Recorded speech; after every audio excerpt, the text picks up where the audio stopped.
नमस्कार दोस्तों, Hindi novel story explainer में आपका हार्दिक स्वागत है, जहां हर पन्ना एक नई कहानी और हर कहानी एक नया अनुभव लेकर आती है। यहां आपको सिस्टम, रोमांस और मैजिक की अनोखी कहानियां मिलेंगी। तैयार हो जाए इस शानदार सफर के लिए। अध्याय 442, पहला उत्पाद। अयान सक्सेना अभी घर लौटा ही था कि अचानक फोन बज उठा। फोन शेख हैदर का था। राजकुमार हेल, क्या बात है? अयान सक्सेना ने फोन उठाया और पूछा। फोन के दूसरी तरफ शेख हैदर ने कहा, लिन, मैंने सुना है कि तुमने एक और रोबोट कंपनी खोल ली है। क्या तुम्हें अब भी मेरे चाचा कावत याद हैं? अयान सक्सेना, याद रखें, वह यहाँ है। वह आपसे फ़ोन पर बात करना चाहता है। शेख हैदर रोड। अपनी बात समाप्त करने के बाद उन्होंने फ़ोन अपने बगल में बैठे कावत को दे दिया। नमस्ते मिस्टर सक्सेना, मैं ख्वात अली हूँ। आपने कहा था कि अगर आप रोबोट कंपनी खोलेंगे तो हम सहयोग कर सकते हैं। अब जब कंपनी खुल गई है तो क्या अब हम सहयोग कर सकते हैं? कावर्ट ने उत्साह से कहा। अयान सक्सेना ने कहा, श्री कावर्ट, कंपनी अभी एक स्टार्टअप है और उसने अभी तक कोई भी योग्य उत्पाद नहीं बनाया है। कावर्ट ने मुस्कुराते हुए कहा, श्री सक्सेना, चूंकि आपकी कंपनी स्थापित हो चुकी है, इसलिए आपके पास उत्पाद होना केवल समय की बात है। हमारा सहयोग, श्री कावर्ट, जब उत्पाद आएगा तो सहयोग में कोई समस्या नहीं होगी। मैं निश्चित रूप से दूसरों के साथ सहयोग करूंगा। अयान सक्सेना ने कहा। कावर्ट, मिस्टर सक्सेना, क्या मैं आपको बता सकता हूं कि मुझे क्या चाहिए? आप इस बारे में सोच सकते हैं। ठीक है, आप कहिए। कावर्ट ने पहले ही इस बारे में सोच लिया था। उन्होंने कहा, मिस्टर सक्सेना, हमें मानव और गैर मानव दोनों तरह के रोबोट चाहिए। हमारे पास मानव जैसे रोबोट के लिए कोई आवश्यकता नहीं है। गैर मानव जैसे रोबोट के लिए वे अधिकतम एक यांत्रिक कुत्ते से भी बड़े हो सकते हैं। मुझे लगता है कि एक तेंदुआ भी लगभग उसी आकार का होना चाहिए। बड़ा होने से गोलीबारी से बचाव में मदद मिलेगी। निकट एवं लंबी दूरी की लड़ाई में उत्कृष्ट। अयान सक्सेना, श्री कावट, मुझे खेद है, हम एक नागरिक कंपनी हैं। मैं समझ नहीं पाया कि नज़दीकी युद्ध और लंबी दूरी की लड़ाई से आपका क्या मतलब है। आकार बड़ा करने में कोई समस्या नहीं है। ठोस अवस्था बैटरियों की बैटरी लाइफ काफ़ी अच्छी होती है। कावट दंग रह गया। वह स्पीकर फोन पर थे और शेख हैदर ने तुरंत कहा, लिन, आपकी कंपनी एक नागरिक कंपनी है, हम ये समझते हैं, आपको बस इसे बड़ा बनाने की जरूरत है। सबसे अधिक सक्षम ड्रोन की तरह आवाज़ से आदेश देना है। ये सबसे अच्छा होगा यदि हम एक दूसरे के साथ समन्वय और सहयोग कर सकें। अयान सक्सेना ने कहा, शेख हैदर, श्री कावर्ट, इस तरह का एक यांत्रिक तेंदुआ सस्ता नहीं होगा। कावर्ट ने तुरंत कहा, लिन, कीमत कोई समस्या नहीं है। वह शेख हैदर की तेजी से कमाई देखकर खुश हो रहा था। शेख हैदर की शुरुआती संपत्ति केवल 3 बिलियन अमेरिकी डॉलर थी, लेकिन अब उनकी संपत्ति 1 बिलियन अमेरिकी डॉलर से अधिक हो गई है। अयान सक्सेना से खरीदे गए ड्रोन बहुत अच्छे हैं। जब मैंने शेख हैदर में उन्हें खरीदा था तो शाही परिवार के कई सदस्य उन्हें खरीदने के लिए दौड़ पड़े थे। उनमें से कुछ ने तो पैसे कमाने के लिए उन्हें अमीर लोगों को बेच भी दिया था। जिन अंगरक्षकों को आप भारी खर्च पर नियुक्त करते हैं, वे जीवन मरण की स्थिति में भी अपने पद पर नहीं टिक सकते, लेकिन आपके द्वारा खरीदे गए ड्रोन निश्चित रूप से टिकेंगे। स्मार्ट चश्मा लगाने और आदेश प्राप्त करने के बाद ड्रोन तेजी से उड़ान भर सकते हैं और आसपास के वातावरण का सर्वेक्षण कर सकते हैं। यदि आपको कोई दुश्मन हथियार सहित मिल जाए तो आप उससे लड़ सकते हैं। यदि आदेश निहत्थे नागरिकों पर हमला करने का है तो ड्रोन ऐसे आदेश का पालन नहीं करेंगे। श्री कावर्ट, जरा प्रतीक्षा करें। कंपनी स्थापित होने के बाद हम इसे विकसित करने में तेजी लाएंगे।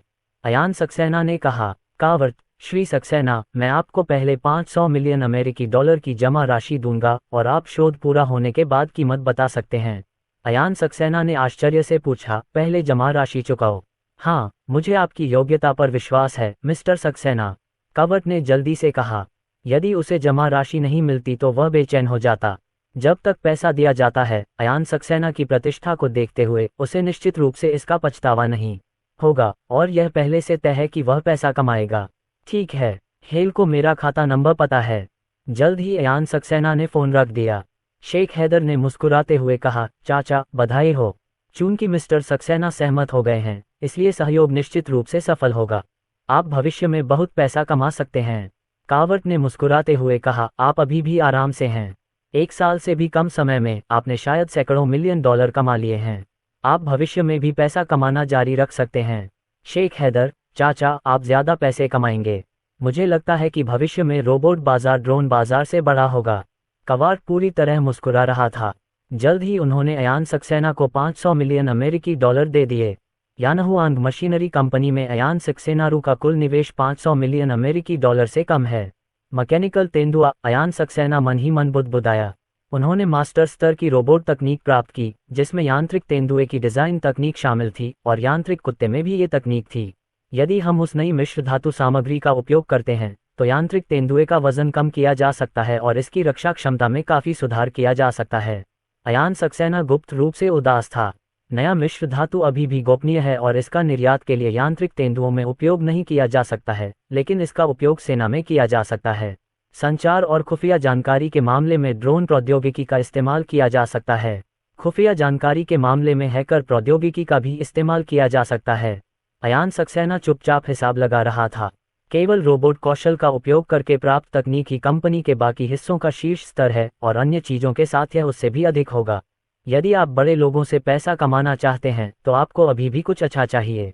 क्रैकल। अयान सक्सेना ने जल्दी से कीबोर्ड पर टैप किया। 3 दिन बाद अयान सक्सेना ने यांत्रिक तेंदुए का डिज़ाइन तैयार कर लिया, जो ड्रोन के डिज़ाइन से कहीं अधिक जटिल था। आरव कपूर, तुम लोग इसे बनाओ। मैंने पहले ही कुछ संबंधित प्रौद्योगिकियों के लिए पेटेंट हेतु आवेदन कर दिया है। अयान सक्सेना ने इसकी जानकारी आरव कपूर को दी। अयान सक्सेना ने पहले ही आरव कपूर के मोबाइल फ़ोन की देखभाल कर ली थी, इसलिए निश्चित रूप से इसे अन्य हैकर विशेषज्ञों द्वारा हैक नहीं किया जा सकेगा। ठीक है आरव कपूर, कृपया जल्दी जवाब दें। कंपनी पहले से ही काम कर रही है। हमारे पास सभी प्रकार की मशीनरी और उपकरण हैं, साथ ही प्रतिभाशाली लोग भी हैं। अभी हमारे पास एक प्रमुख उत्पाद की कमी है। कंपनी के अनुसंधान एवं विकास कर्मी समाधान खोजने की कोशिश कर रहे हैं, लेकिन उनकी विकास गति अयान सक्सेना जितनी तेज नहीं है। सब लोग, बॉस ने हमें एक उत्पाद दिया है। हमें जल्दी से जल्दी यह उत्पाद बनाना होगा। आरव कपूर ने इसकी घोषणा करने के लिए तुरंत कई लोगों को इकट्ठा किया। हर कोई बहुत उत्साहित था। आरव कपूर ने जल्दी से सभी को जानकारी दे दी। सभी लोग इसे ध्यान से पढ़ें। मैं आपको ये पहले ही बता दूंगा, यदि आप जानकारी लीक करते हैं तो आप निश्चित रूप से मुसीबत में पड़ जाएंगे। अगर मैं विदेश भाग भी जाऊं तो भी कोई फायदा नहीं होगा। सभी लोग जल्दी से इसका अध्ययन करने लगे। वे सभी विशेषज्ञ हैं और अयान सक्सेना उनसे ज़्यादा बेहतर नहीं हैं। वे मूल रूप से अयान सक्सेना द्वारा दी गई जानकारी को समझ सकते हैं। यदि आपको कोई बात समझ में न भी आए तो भी आप उसे चर्चा के माध्यम से समझ सकते हैं। श्री झांग, मेरा एक प्रश्न है। मैं इस क्षण को कैसे नियंत्रित करूं? कुछ लोग हैरान दिखे। आरव कपूर, बॉस ने मुझे नियंत्रण विधि नहीं बताई, लेकिन मुझे लगता है कि यह उस तरह का नियंत्रण नहीं होगा जिसमें हिलाना शामिल हो। चलो जल्दी करो और रोबोट तेंदुआ बनाओ। इस प्रकार के यांत्रिक तेंदुए का बड़े पैमाने पर उत्पादन करने में समय लगता है, लेकिन छोटे पैमाने पर यांत्रिक तेंदुए का उत्पादन करने में ज़्यादा समय नहीं लगता। वे कुछ जटिल भागों को हाथ से बना सकते हैं। 2 दिन बीत गए। आरव कपूर ने अयान सक्सेना को फ़ोन करके कहा, भाई लिन, हमने चीता रोबोट तो बना लिया है, लेकिन अभी तक उसमें कंट्रोल सिस्टम नहीं है। अयान सक्सेना थोड़ा हैरान हुआ। इतनी जल्दी? आरव कपूर ने मुस्कुराते हुए कहा, कंपनी में बहुत सारे विशेषज्ञ हैं। उस दिन बहुत सारे विशेषज्ञ हमारे साथ जुड़े। एक मध्यम आकार की रोबोट कंपनी भी है जिसने सीधे आत्मसमर्पण कर दिया। हमारे पास अब लोगों या उपकरणों की कमी नहीं है। अयान सक्सेना, आप ओवरटाइम तो नहीं कर रहे हैं? इस तरह दूसरों का फायदा मत उठाए। स्टार ड्रीम टेक्नोलॉजी के एक कदम आगे बढ़ने में कोई बुराई नहीं है। DJI बहुत मजबूत है, लेकिन यानहुआंग रोबोटिक्स को बहुत आक्रामक नहीं होना चाहिए। नहीं, हमने उन्हें 5 बजे घर भेज दिया। मुझे नहीं पता कि घर लौटने के बाद उन्होंने कोई शोध किया या नहीं। आरव कपूर, अयान सक्सेना, एक गुप्त स्थान ढूंढो और मैकेनिकल तेंदुए को चालू करो। मैं दूर से ही सिस्टम को नियंत्रित करूंगा। अध्याय 443। श्री सक्सेना, क्या आप कीमत थोड़ी और बढ़ा सकते हैं? आरव कपूर मुस्कुराए और बोले, भाई लिन, मैं गोदाम में हूँ। इस गोदाम में हमारी कंपनी के कुछ ही तकनीकी विशेषज्ञ हैं। ठीक है, तो फिर इसे शुरू करो। अयान सक्सेना, अयान सक्सेना ने अपने मोबाइल फ़ोन से आरव कपूर की पोजीशन लॉक कर दी और फिर अयान सक्सेना ने मैकेनिकल तेंदुए को ढूंढ निकाला। कुछ ही मिनटों में कंट्रोल सिस्टम अंदर ट्रांसमिट हो गया। अयान सक्सेना ने स्मार्ट चश्मा पहन लिया। उनका स्मार्ट चश्मा यांत्रिक तेंदुए से जुड़ा हुआ है। खड़े हो जाओ, अयान सक्सेना ने आवाज में आदेश दिया। गोदाम में जमीन पर पड़ा यांत्रिक तेंदुआ तुरंत उठ खड़ा हुआ। उसकी आंखों से हल्की लाल रोशनी निकल रही थी। आरव कपूर और अन्य लोग यांत्रिक तेंदुए को आश्चर्य से देख रहे थे। उन्होंने अयान सक्सेना की जानकारी के अनुसार इसका निर्माण किया, लेकिन नियंत्रण प्रणाली के बिना ये यांत्रिक तेंदुआ पहले नहीं चल सकता था और उन्हें यह भी नहीं पता था कि यह चल भी पाएगा या नहीं। गोदाम के चारों ओर टहल लो, अयान सक्सेना ने आदेश दिया। यांत्रिक तेंदुआ तुरंत चलने लगा। कंपनी में अब कई उच्च कुशल लोग हैं और अयान सक्सेना का डिज़ाइन भी बढ़िया है। मैकेनिकल तेंदुआ आसानी से चलता है और चलते समय बहुत ज़्यादा शोर नहीं करता। मैकेनिकल तेंदुए के तलवे नर्म पैड के साथ डिज़ाइन किए गए हैं और अयान सक्सेना का नियंत्रण क्रम अच्छा है, इसलिए इसके कदम अपेक्षाकृत हल्के हैं। यह आश्चर्यजनक है कि जब ये चलता है तो कितना शांत रहता है। ध्वनि हमारी अपेक्षा से कहीं अधिक धीमी थी, मुख्यतः इसलिए क्योंकि मास्टर अर्जुन का नियंत्रण क्रम बहुत अच्छा था। कंपनी के कई तकनीकी विशेषज्ञ प्रसन्न थे। परीक्षण को धीमी से तेज की ओर चलाएं, अयान सक्सेना ने आदेश दिया। यांत्रिक तेंदुआ तेजी से भागने लगा। पहले इसकी गति केवल 2 मीटर प्रति सेकंड थी और धीरे धीरे इसकी गति बढ़कर 12 मीटर प्रति सेकंड हो गई, जो मनुष्यों की गति से भी अधिक हो गई है। आरव कपूर और अन्य लोग हैरानी से भागते हुए यांत्रिक तेंदुए को देख रहे थे। इस चीज का वजन 100 किलोग्राम से ज्यादा है। अगर इस पर कोई हथियार न भी हो तो भी अगर यह किसी दुश्मन पर गिरे तो उसके शरीर में कई फ्रैक्चर होने की संभावना है। क्या ये कंपनी के अन्य रोबोट कुत्तों से बेहतर नहीं है? कुछ लोग हैं, एक अन्य व्यक्ति ने कहा। ये निश्चित रूप से अधिक मजबूत है। यांत्रिक भाग अधिक मजबूत नहीं है, लेकिन यदि नियंत्रण क्रम अच्छा है तो ये जो समग्र शक्ति दिखाता है वह अधिक मजबूत होगी। समय मिनट दर मिनट बीतता गया। अयान सक्सेना के विभिन्न परीक्षण किए गए। इस यांत्रिक तेंदुए का प्रदर्शन अभी भी अच्छा है। अगर इसे बंदूक से लैस किया जाए तो यह एक हत्यारा हथियार होगा। इसके आकार को देखते हुए मैगजीन बड़ी हो सकती है और इसमें 100 राउंड की गोलियां लोड करना कोई समस्या नहीं है। इसका बड़ा आकार और निकट क्षेत्र संचार इसे बड़े ड्रोन की तुलना में हस्तक्षेप के प्रति अधिक प्रतिरोधी बनाता है। ड्रोन की तुलना में इसके अन्य लाभ भी हैं, जैसे कि इसका स्टैंड बाय टाइम लंबा है। ये लंबे समय तक वहां पर पड़ा रह सकता है और स्थिर रहने पर इसकी ऊर्जा खपत बहुत कम होती है। हर समय ड्रोन का आपका पीछा करना आसान नहीं है, लेकिन चूंकि इसमें आवाज है इसलिए रोबोट तेंदुआ चुपचाप अपने मालिक का पीछा कर सकता है। आरव कपूर, इस यांत्रिक तेंदुए में अभी भी कुछ छोटी मोटी समस्याएं हैं। कृपया इसका अच्छे से ख्याल रखें। जब उत्पाद अच्छा हो जाएगा तो हम बड़े पैमाने पर उत्पादन शुरू कर देंगे। मशीनी तेंदुए के मुंह से अयान सक्सेना की आवाज निकली। भाई लिन, अब बड़े पैमाने पर उत्पादन होगा। हमें इसे किसे बेचना चाहिए? आरव कपूर दंग रह गए। अयान सक्सेना, बिक्री की चिंता मत करो। कावार्ड की 500 मिलियन अमेरिकी डॉलर की धनराशि प्राप्त हो चुकी है। भाई लिन, हमें पहले बैच में कितने का उत्पादन करना चाहिए? आरव कपूर ने पूछा। अयान सक्सेना, बड़े पैमाने पर उत्पादन में समय लगेगा। इसके तैयार होने के बाद आप कुछ हाथ से बनाकर हमें भेज सकते हैं। जब हम बड़े पैमाने पर उत्पादन शुरू करेंगे तो देखेंगे कि इसका प्रदर्शन कैसा रहता है। अच्छा। 3 दिन बाद ज़ियुवान समुदाय में एक ट्रक आया। ट्रक से 4 लकड़ी के बक्से उतारे गए। अरविंद नायर, कृपया बक्से खोलने में मेरी मदद करें, अयान सक्सेना ने आदेश दिया। ठीक है मिस्टर सक्सेना। अरविंद नायर और उनकी टीम ने जल्दी से चारों लकड़ी के बक्से खोले। कपास का आवरण फट गया और आसपास के सभी लोग स्तब्ध रह गए। क्या यह एक यांत्रिक तेंदुआ है? ये रोबोट कुत्ते की तुलना में कहीं अधिक भव्य और शक्तिशाली दिखता है। यह अनुमान सस्ता नहीं है। बहुत से लोग इसे देख रहे थे और इसके बारे में बात कर रहे थे। खड़े हो जाओ, अयान सक्सेना ने बात की। उन्होंने स्मार्ट चश्मा लगाया और 4 यांत्रिक तेंदुए तुरंत खड़े हो गए। शीशी, क्या तुम थोड़ी देर बैठना चाहोगी? अयान सक्सेना ने मुस्कुराते हुए कहा। हाल ही में अनिंदिता सक्सेना की रोबोट में रुचि बढ़ी है और उन्होंने अनिंदिता सक्सेना को उनके साथ खेलने के लिए ले जाकर काफी अनुभव प्राप्त किया है। पिताजी, क्या मैं इस पर बैठ सकता हूँ? अनिंदिता सक्सेना ने कमजोरी से कहा। अयान सक्सेना ने मुस्कुराते हुए कहा, बेशक आप कर सकते हैं।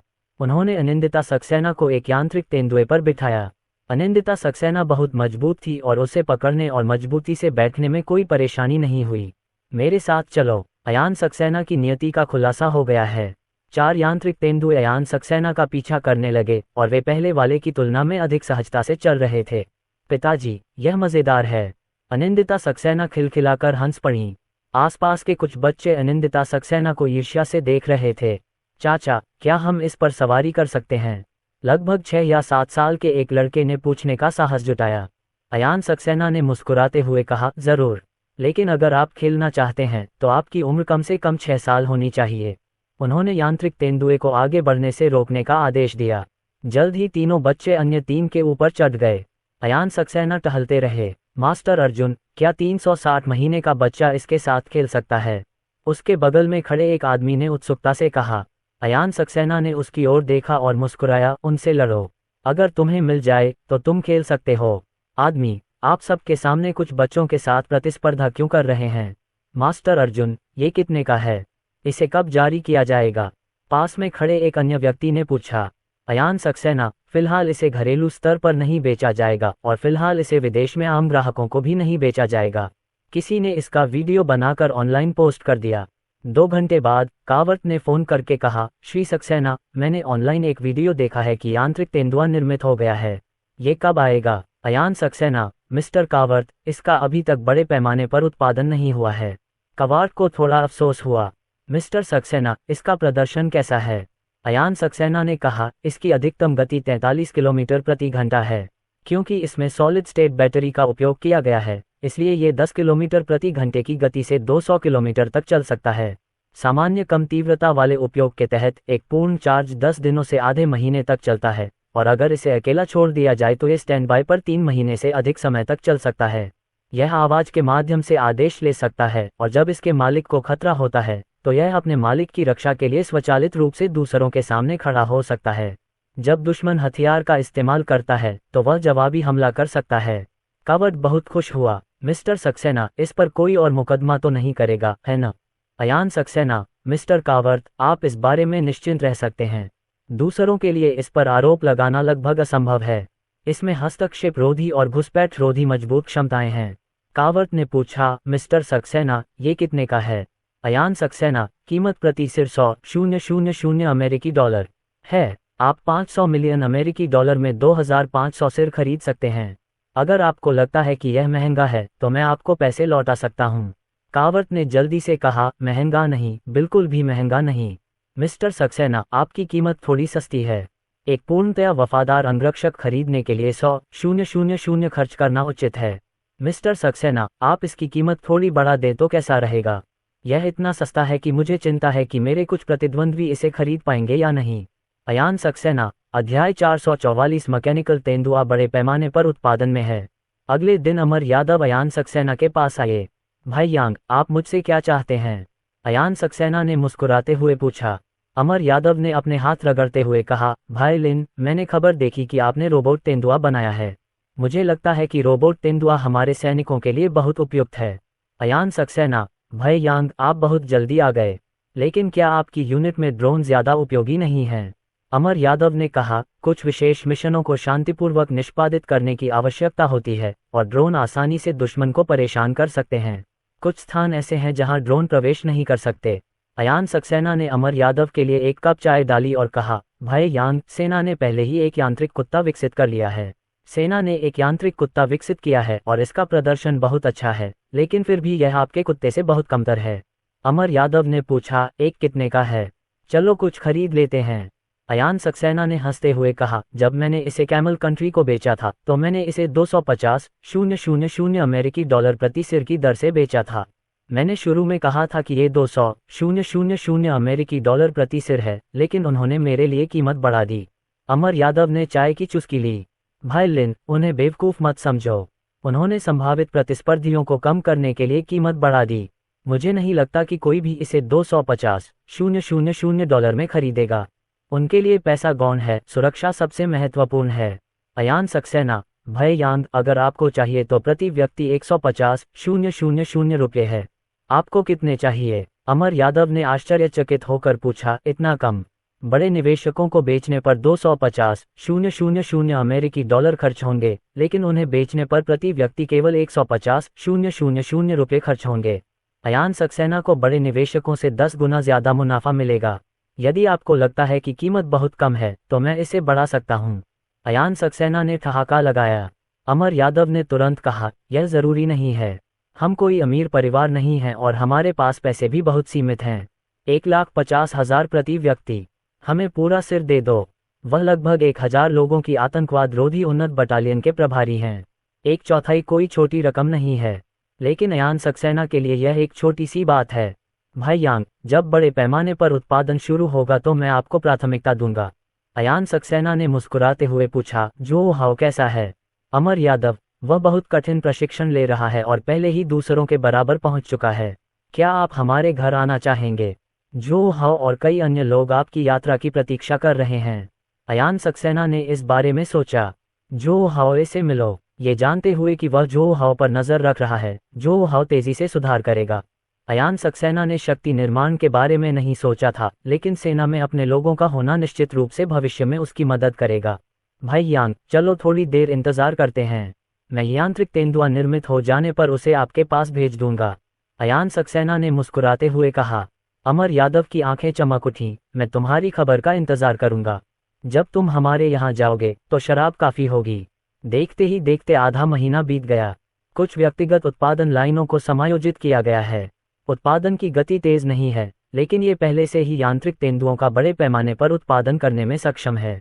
प्रतिदिन 40 से 50 उत्पादन करने में कोई समस्या नहीं है। लगभग 2 दिन बाद उत्पादन का पहला बैच सामने आया। डिंग डिंग। अयान सक्सेना ने अमर यादव को फोन किया। अमर यादव ने फोन उठाया और उम्मीद से कहा, भाई लिन, क्या आप मुझे इसलिए बुला रहे हैं क्योंकि आपके पास कोई खबर है? हाँ, इसे बनाने में आपको 1 सप्ताह लगेगा, अयान सक्सेना ने मुस्कुराते हुए कहा। फोन पर दूसरी तरफ से अमर यादव ने आश्चर्य से कहा, ये बहुत बढ़िया है। अब हम मुश्किल में हैं। आपने हमें ये रोबोट भेजे हैं, हम इनका तुरंत इस्तेमाल कर सकते हैं। अयान सक्सेना ने पूछा, क्या आप मुसीबत में हैं? आपकी योग्यताओं के रहते कौन आपको परेशानी में डाल सकता है? अमर यादव और उनकी आतंकवाद विरोधी सुदृढ़ीकरण बटालियन श्रेष्ठतम श्रेणी के हैं और ऐसे बहुत कम लोग हैं जिन्हें हराया न जा सके। नीली सेना, अमर यादव रोड। अयान सक्सेना को अचानक एहसास हुआ कि मामला यही था। चीन के सैनिकों में ब्लू टीम बहुत उग्र है तथा वे अभ्यास में विभिन्न प्रकार की रणनीति अपनाते हैं। भाई लिन, पिछली बार हम असफल हो गए थे। क्या आप जानते हैं कि ब्लू आर्मी के उन बदमाशों ने हमें कैसे हराया था? अमर यादव थोड़ा नाराज था। आप इसे कैसे करते हैं? अमर यादव, हमने विभिन्न तरीकों के बारे में सोचा है। अगर वे सामरिक परमाणु बम का उपयोग भी करते हैं तो भी हम में से कई लोग बच जाएंगे और जीत फिर भी हमारी ही होगी। लेकिन उन्होंने जहरीली गैस और बैक्टीरिया बम का इस्तेमाल किया। ये पोते बहुत कमीने हैं। अयान सक्सेना ने फ़ोन थोड़ा दूर रखा। फ़ोन पर बातचीत के दौरान उन्हें अमर यादव का गुस्सा महसूस हुआ। अमर यादव ने गहरी सांस ली और कहा, भाई लिन, आपको शर्मिंदा करने के लिए मुझे खेद है। अयान सक्सेना, मुझे लगता है कि ब्लूज ने सही काम किया। अमर यादव, अयान सक्सेना ने कहा, भाई यांग, ब्लू आर्मी बेतहाशा काम कर रही है, लेकिन हमारे दुश्मन उनसे भी ज्यादा पागल हो सकते हैं। वे अभ्यास में नहीं मरेंगे, लेकिन वे असली युद्ध के मैदान में मरेंगे। आप ठीक कह रहे हैं, लेकिन निर्देशक की टीम हम पर प्रतिबंध लगाती है, लेकिन उन पर नहीं, जो अनुचित है। अमर यादव रोड। अयान सक्सेना ने कहा, भय यांग, अगर आपको युद्ध में जहरीली गैस बम और जीवाणु हथियारों का उपयोग करने के लिए कहा जाए तो क्या आप उनका उपयोग कर पाएंगे? ये अमर यादव ने आंखें सिकोड़ते हुए कहा, यह इस बात पर निर्भर करता है कि आप किसके साथ व्यवहार कर रहे हैं। मुझे लगता है कि किसी खास देश के साथ ऐसा करना उचित है। अयान सक्सेना हल्का सा मुस्कुराया। किसी निश्चित देश के लिए ऐसा करना वास्तव में उचित है। भाई लिन, यांत्रिक तेंदुआ इनसे नहीं डरता, है ना? अयान सक्सेना, बेशक वे मशीनें हैं, वे जहरीली गैस बमों और जीवाणु हथियारों से कैसे डर सकते हैं? अमर यादव ने पूछा, क्या होगा यदि वे दुश्मन द्वारा नियंत्रित हो जाएं? अयान सक्सेना ने कहा, यदि निर्देशक टीम ऐसा करती है तो आप निर्देशक टीम से अपील कर सकते हैं। इस बात की कोई संभावना नहीं है कि इन यांत्रिक तेंदुओं को दुश्मन द्वारा नियंत्रित किया जा सके। हे, अमर यादव खुश थे। ऐसा लगता है कि रहस्यमय हैकर अयान सक्सेना है। ठीक है, अगर निर्देशक ऐसा करना चाहते हैं तो मैं उन्हें आपको ढूंढने दूंगी और आप उनसे बात कर सकते हैं। अमर यादव रोड। अगली सुबह अयान सक्सेना और उसके दोस्त निकल पड़े। उनकी टीम में कई बड़े ट्रक थे और इन ट्रकों के अंदर 100 यांत्रिक तेंदुए थे। 2 या 3 घंटे बाद अयान सक्सेना और उनकी टीम आ गई। अमर यादव की आतंकवाद विरोधी उन्नत बटालियन का मुख्यालय शंघाई में नहीं है, लेकिन ये शंघाई से ज़्यादा दूर भी नहीं है। उनका सबसे महत्वपूर्ण मिशन अयान सक्सेना की सुरक्षा सुनिश्चित करना है। अगर अयान सक्सेना को कुछ हो गया तो इससे पूरे चीन को भारी नुकसान होगा। भाई लिन, स्वागत है। भाई लिन, अमर यादव, जो हाओ और अन्य लोगों ने शिविर के बाहर उनका स्वागत किया। अयान सक्सेना ने जो हाओ की ओर देखा। इतने लंबे प्रशिक्षण के बाद जो हाओ बहुत बदल गया है। वह एक भयंकर आभा बिखेरता है। भाई लिन, मैं अब बहुत ताकतवर हूँ। अगर तुम ऐसे हो तो मैं शायद तुम्हें एक ही हाथ से गिरा सकता हूँ, जो हाओ ने थोड़ा गर्व के साथ कहा। अयान सक्सेना मुस्कुराए, सच? हम तब अभ्यास करेंगे। ठीक है, चलो अभ्यास करते हैं। जो हाओ आत्मविश्वास से भरा हुआ है। अमर यादव ने उत्सुकता से ट्रकों को देखा और कहा, भाई लिन, पहले इन ट्रकों को अंदर जाने दो और जल्दी से इनसे यांत्रिक तेंदुओं को बाहर निकालो। अयान सक्सेना ने अपना सिर हिलाया। भेजा मत खा। ट्रक का डिब्बा जल्दी से खुल गया। अमर यादव ने अंदर कई यांत्रिक तेंदुए खड़े देखे। सभी यांत्रिक पैंथर्स ट्रक से उतर जाओ। अयान सक्सेना ने स्मार्ट चश्मा पहने बिना ही ऑर्डर दे दिया। यदि वह काफी नजदीक हो तो रोबोट पैंथर उसकी आवाज सुन सकता है। जब तक एक यांत्रिक तेंदुआ आदेश सुनता है, वह अपना आदेश बाकी यांत्रिक तेंदुओं तक पहुंचा सकता है। जल्द ही एक के बाद एक यांत्रिक तेंदुए बाहर कूद पड़े। वे अपनी गतिविधियों में बहुत फुर्तीले होते हैं। सभी यांत्रिक तेंदुए सुनो और बैरकों में चले जाओ। अयान सक्सेना ने आदेश दिया। यांत्रिक तेंदुए जल्दी से पंक्तिबद्ध हो गए और बैरकों में प्रवेश करने लगे। अध्याय 445 अयान सक्सेना की ताकत क्या है। अमर यादव ने उत्साह से प्रवेश करते हुए यांत्रिक तेंदुए को देखा। भाई लिन, क्या इन्हें सीधे ऑर्डर किया जा सकता है? अमर यादव ने पूछा। अयान सक्सेना ने कहा, एक पूर्व निर्धारित नियंत्रक की आवश्यकता है और जब दूरी कम होती है तो सीधे आवाज से आदेश दिए जा सकते हैं। वे बाकी यांत्रिक तेंदुओं को आदेश दे सकते हैं। अमर यादव ने सिर हिलाया। ये बहुत अधिक सुविधाजनक है। सभी यांत्रिक तेंदुए व्यवस्थित तरीके से सैन्य शिविर में दाखिल हुए और अयान सक्सेना और उसके आदमी भी अंदर दाखिल हुए। सभा की घंटी बजी और कुछ ही देर में सैन्य शिविर में हजारों सैनिक इकट्ठे हो गए। मेरे साथी स्वयंसेवकों, आप ग्रैंड मास्टर अर्जुन से मिलना चाहते थे। मैंने उन्हें आपके लिए यहाँ आमंत्रित किया है। अब कृपया ग्रैंड मास्टर अर्जुन को सभी से कुछ शब्द कहने दें। अमर यादव मंच पर आए और ऊंची आवाज में बोलने लगे। सैनिक बहुत खुश हुए। इन सभी लोगों में मजबूत व्यक्तिगत क्षमताएं हैं और वे शायद ही कभी दूसरों की पूजा करते हैं, लेकिन अयान सक्सेना उनमें से अधिकांश का आदर्श है। अयान सक्सेना मंच पर चले आए। सभी योद्धा उसे तुरंत देख सके। सभी को नमस्कार, मैं अयान सक्सेना हूँ। अयान सक्सेना ने ऊंची आवाज में कहा, और कुछ कहने को नहीं है। मैं आपको उन यांत्रिक तेंदुओं के बारे में बताता हूँ जो मैं अपने साथ लाया हूँ। हो सकता है कि आप भविष्य में उनके साथ लड़ें। सभी यांत्रिक तेंदुए टीम के सामने दौड़ें और पंक्ति में खड़े हो जाएं। शीर्ष पर स्थित यांत्रिक तेंदुआ बहुत तेज गति से आगे की ओर भागा। वे मनुष्यों की तुलना में अधिक तेज गति से आगे बढ़े तथा व्यवस्थित तरीके से अपनी संरचना शीघ्रता से पूरी कर ली। प्रत्येक पंक्ति में 20 सिर थे और बिना किसी उपद्रव के कुल 3 पंक्तियां थीं। प्रत्येक यांत्रिक तेंदुए के आगे, पीछे, बाएं और दाएं हिस्सों के बीच की दूरी भी समान है। कुछ लोग तो इस पर विश्वास ही नहीं कर सके। यहाँ यांत्रिक कुत्ते भी हैं, लेकिन वे इनके समान बुद्धिमान या लचीले नहीं हैं।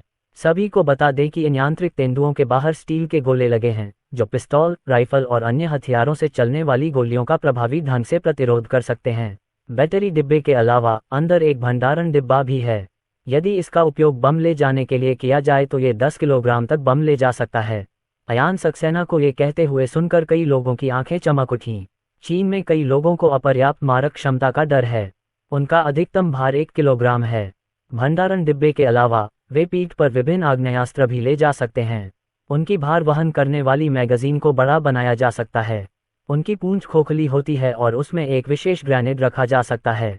वे ग्रेनेड को कई मीटर दूर से फेंक सकते हैं। हर कोई मन ही मन आश्चर्यचकित था।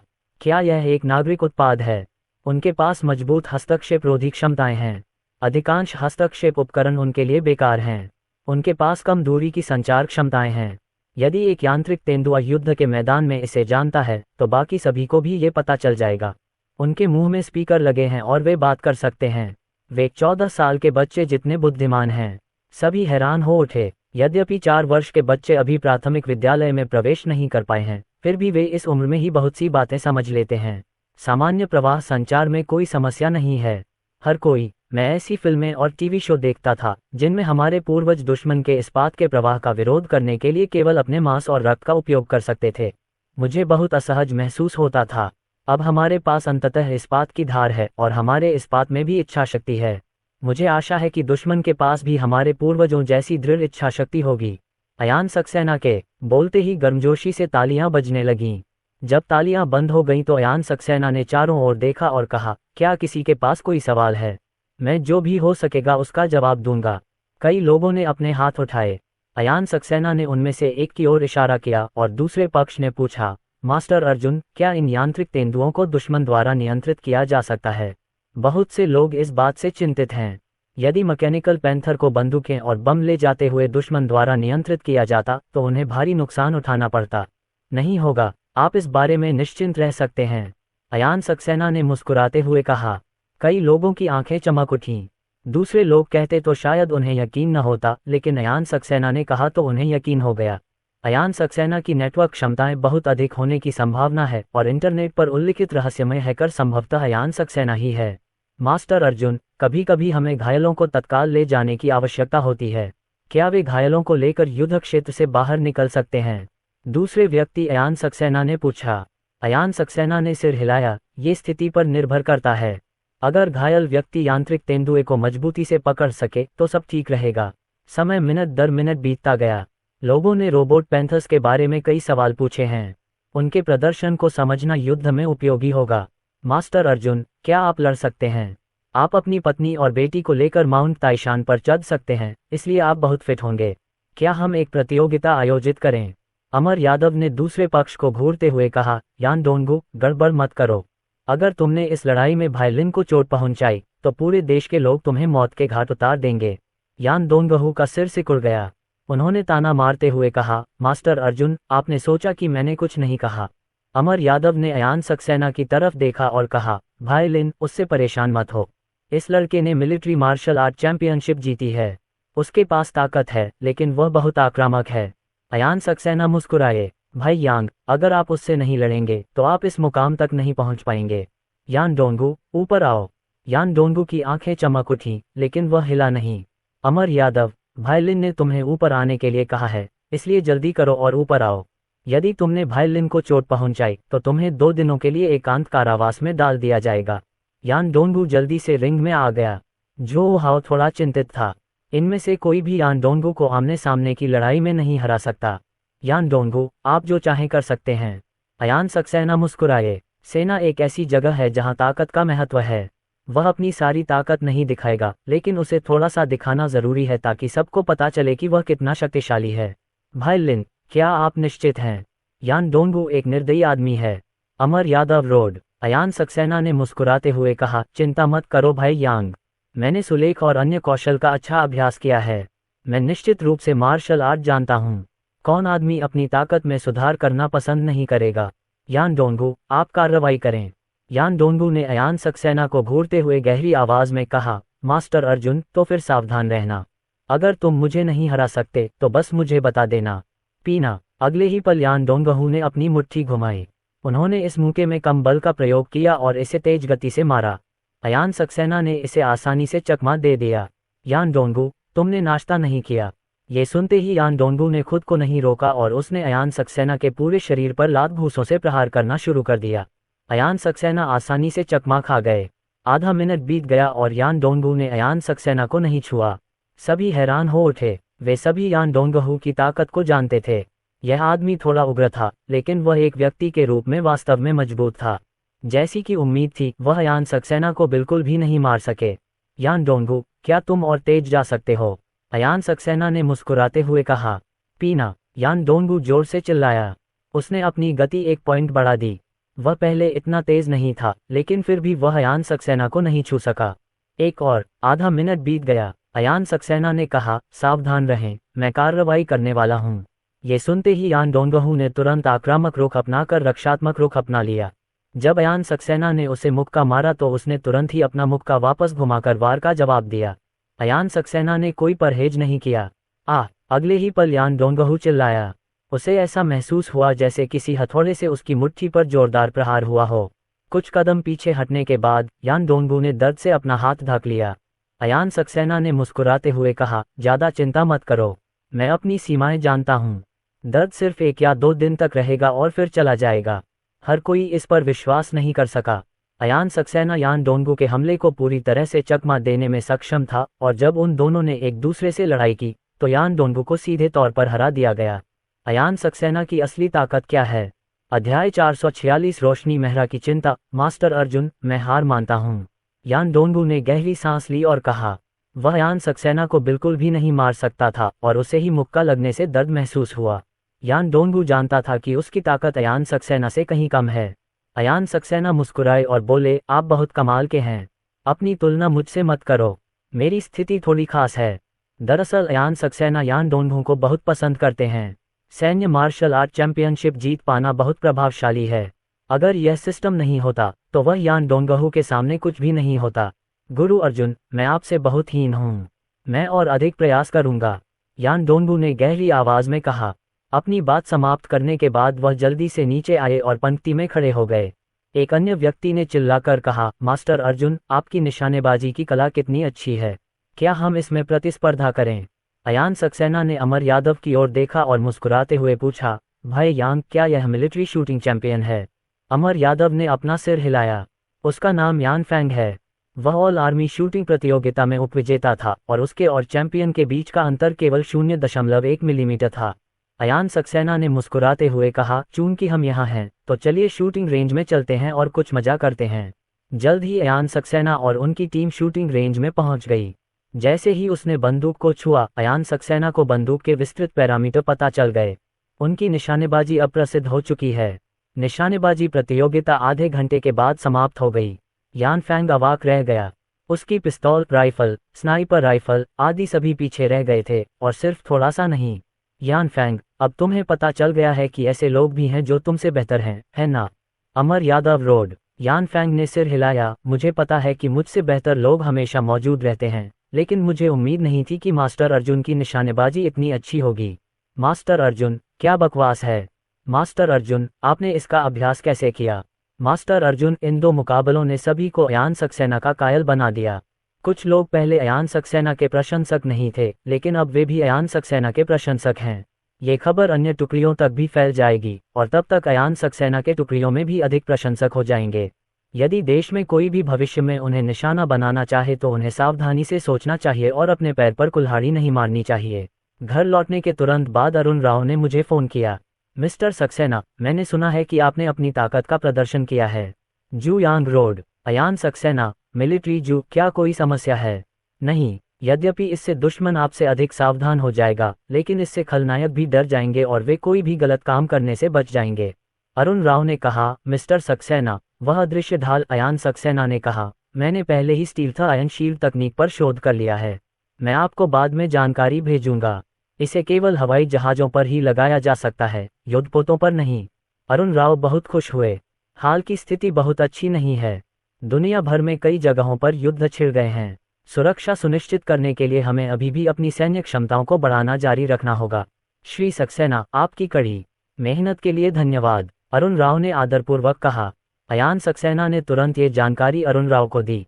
देश में पूरी जानकारी और प्रचुर प्रतिभाओं के साथ अदृश्य आयन शील्ड तकनीक पर पूर्ण शोध करने में अधिक समय नहीं लगेगा, लेकिन आधिकारिक तौर पर इसे लागू होने में कुछ समय तो लगेगा ही।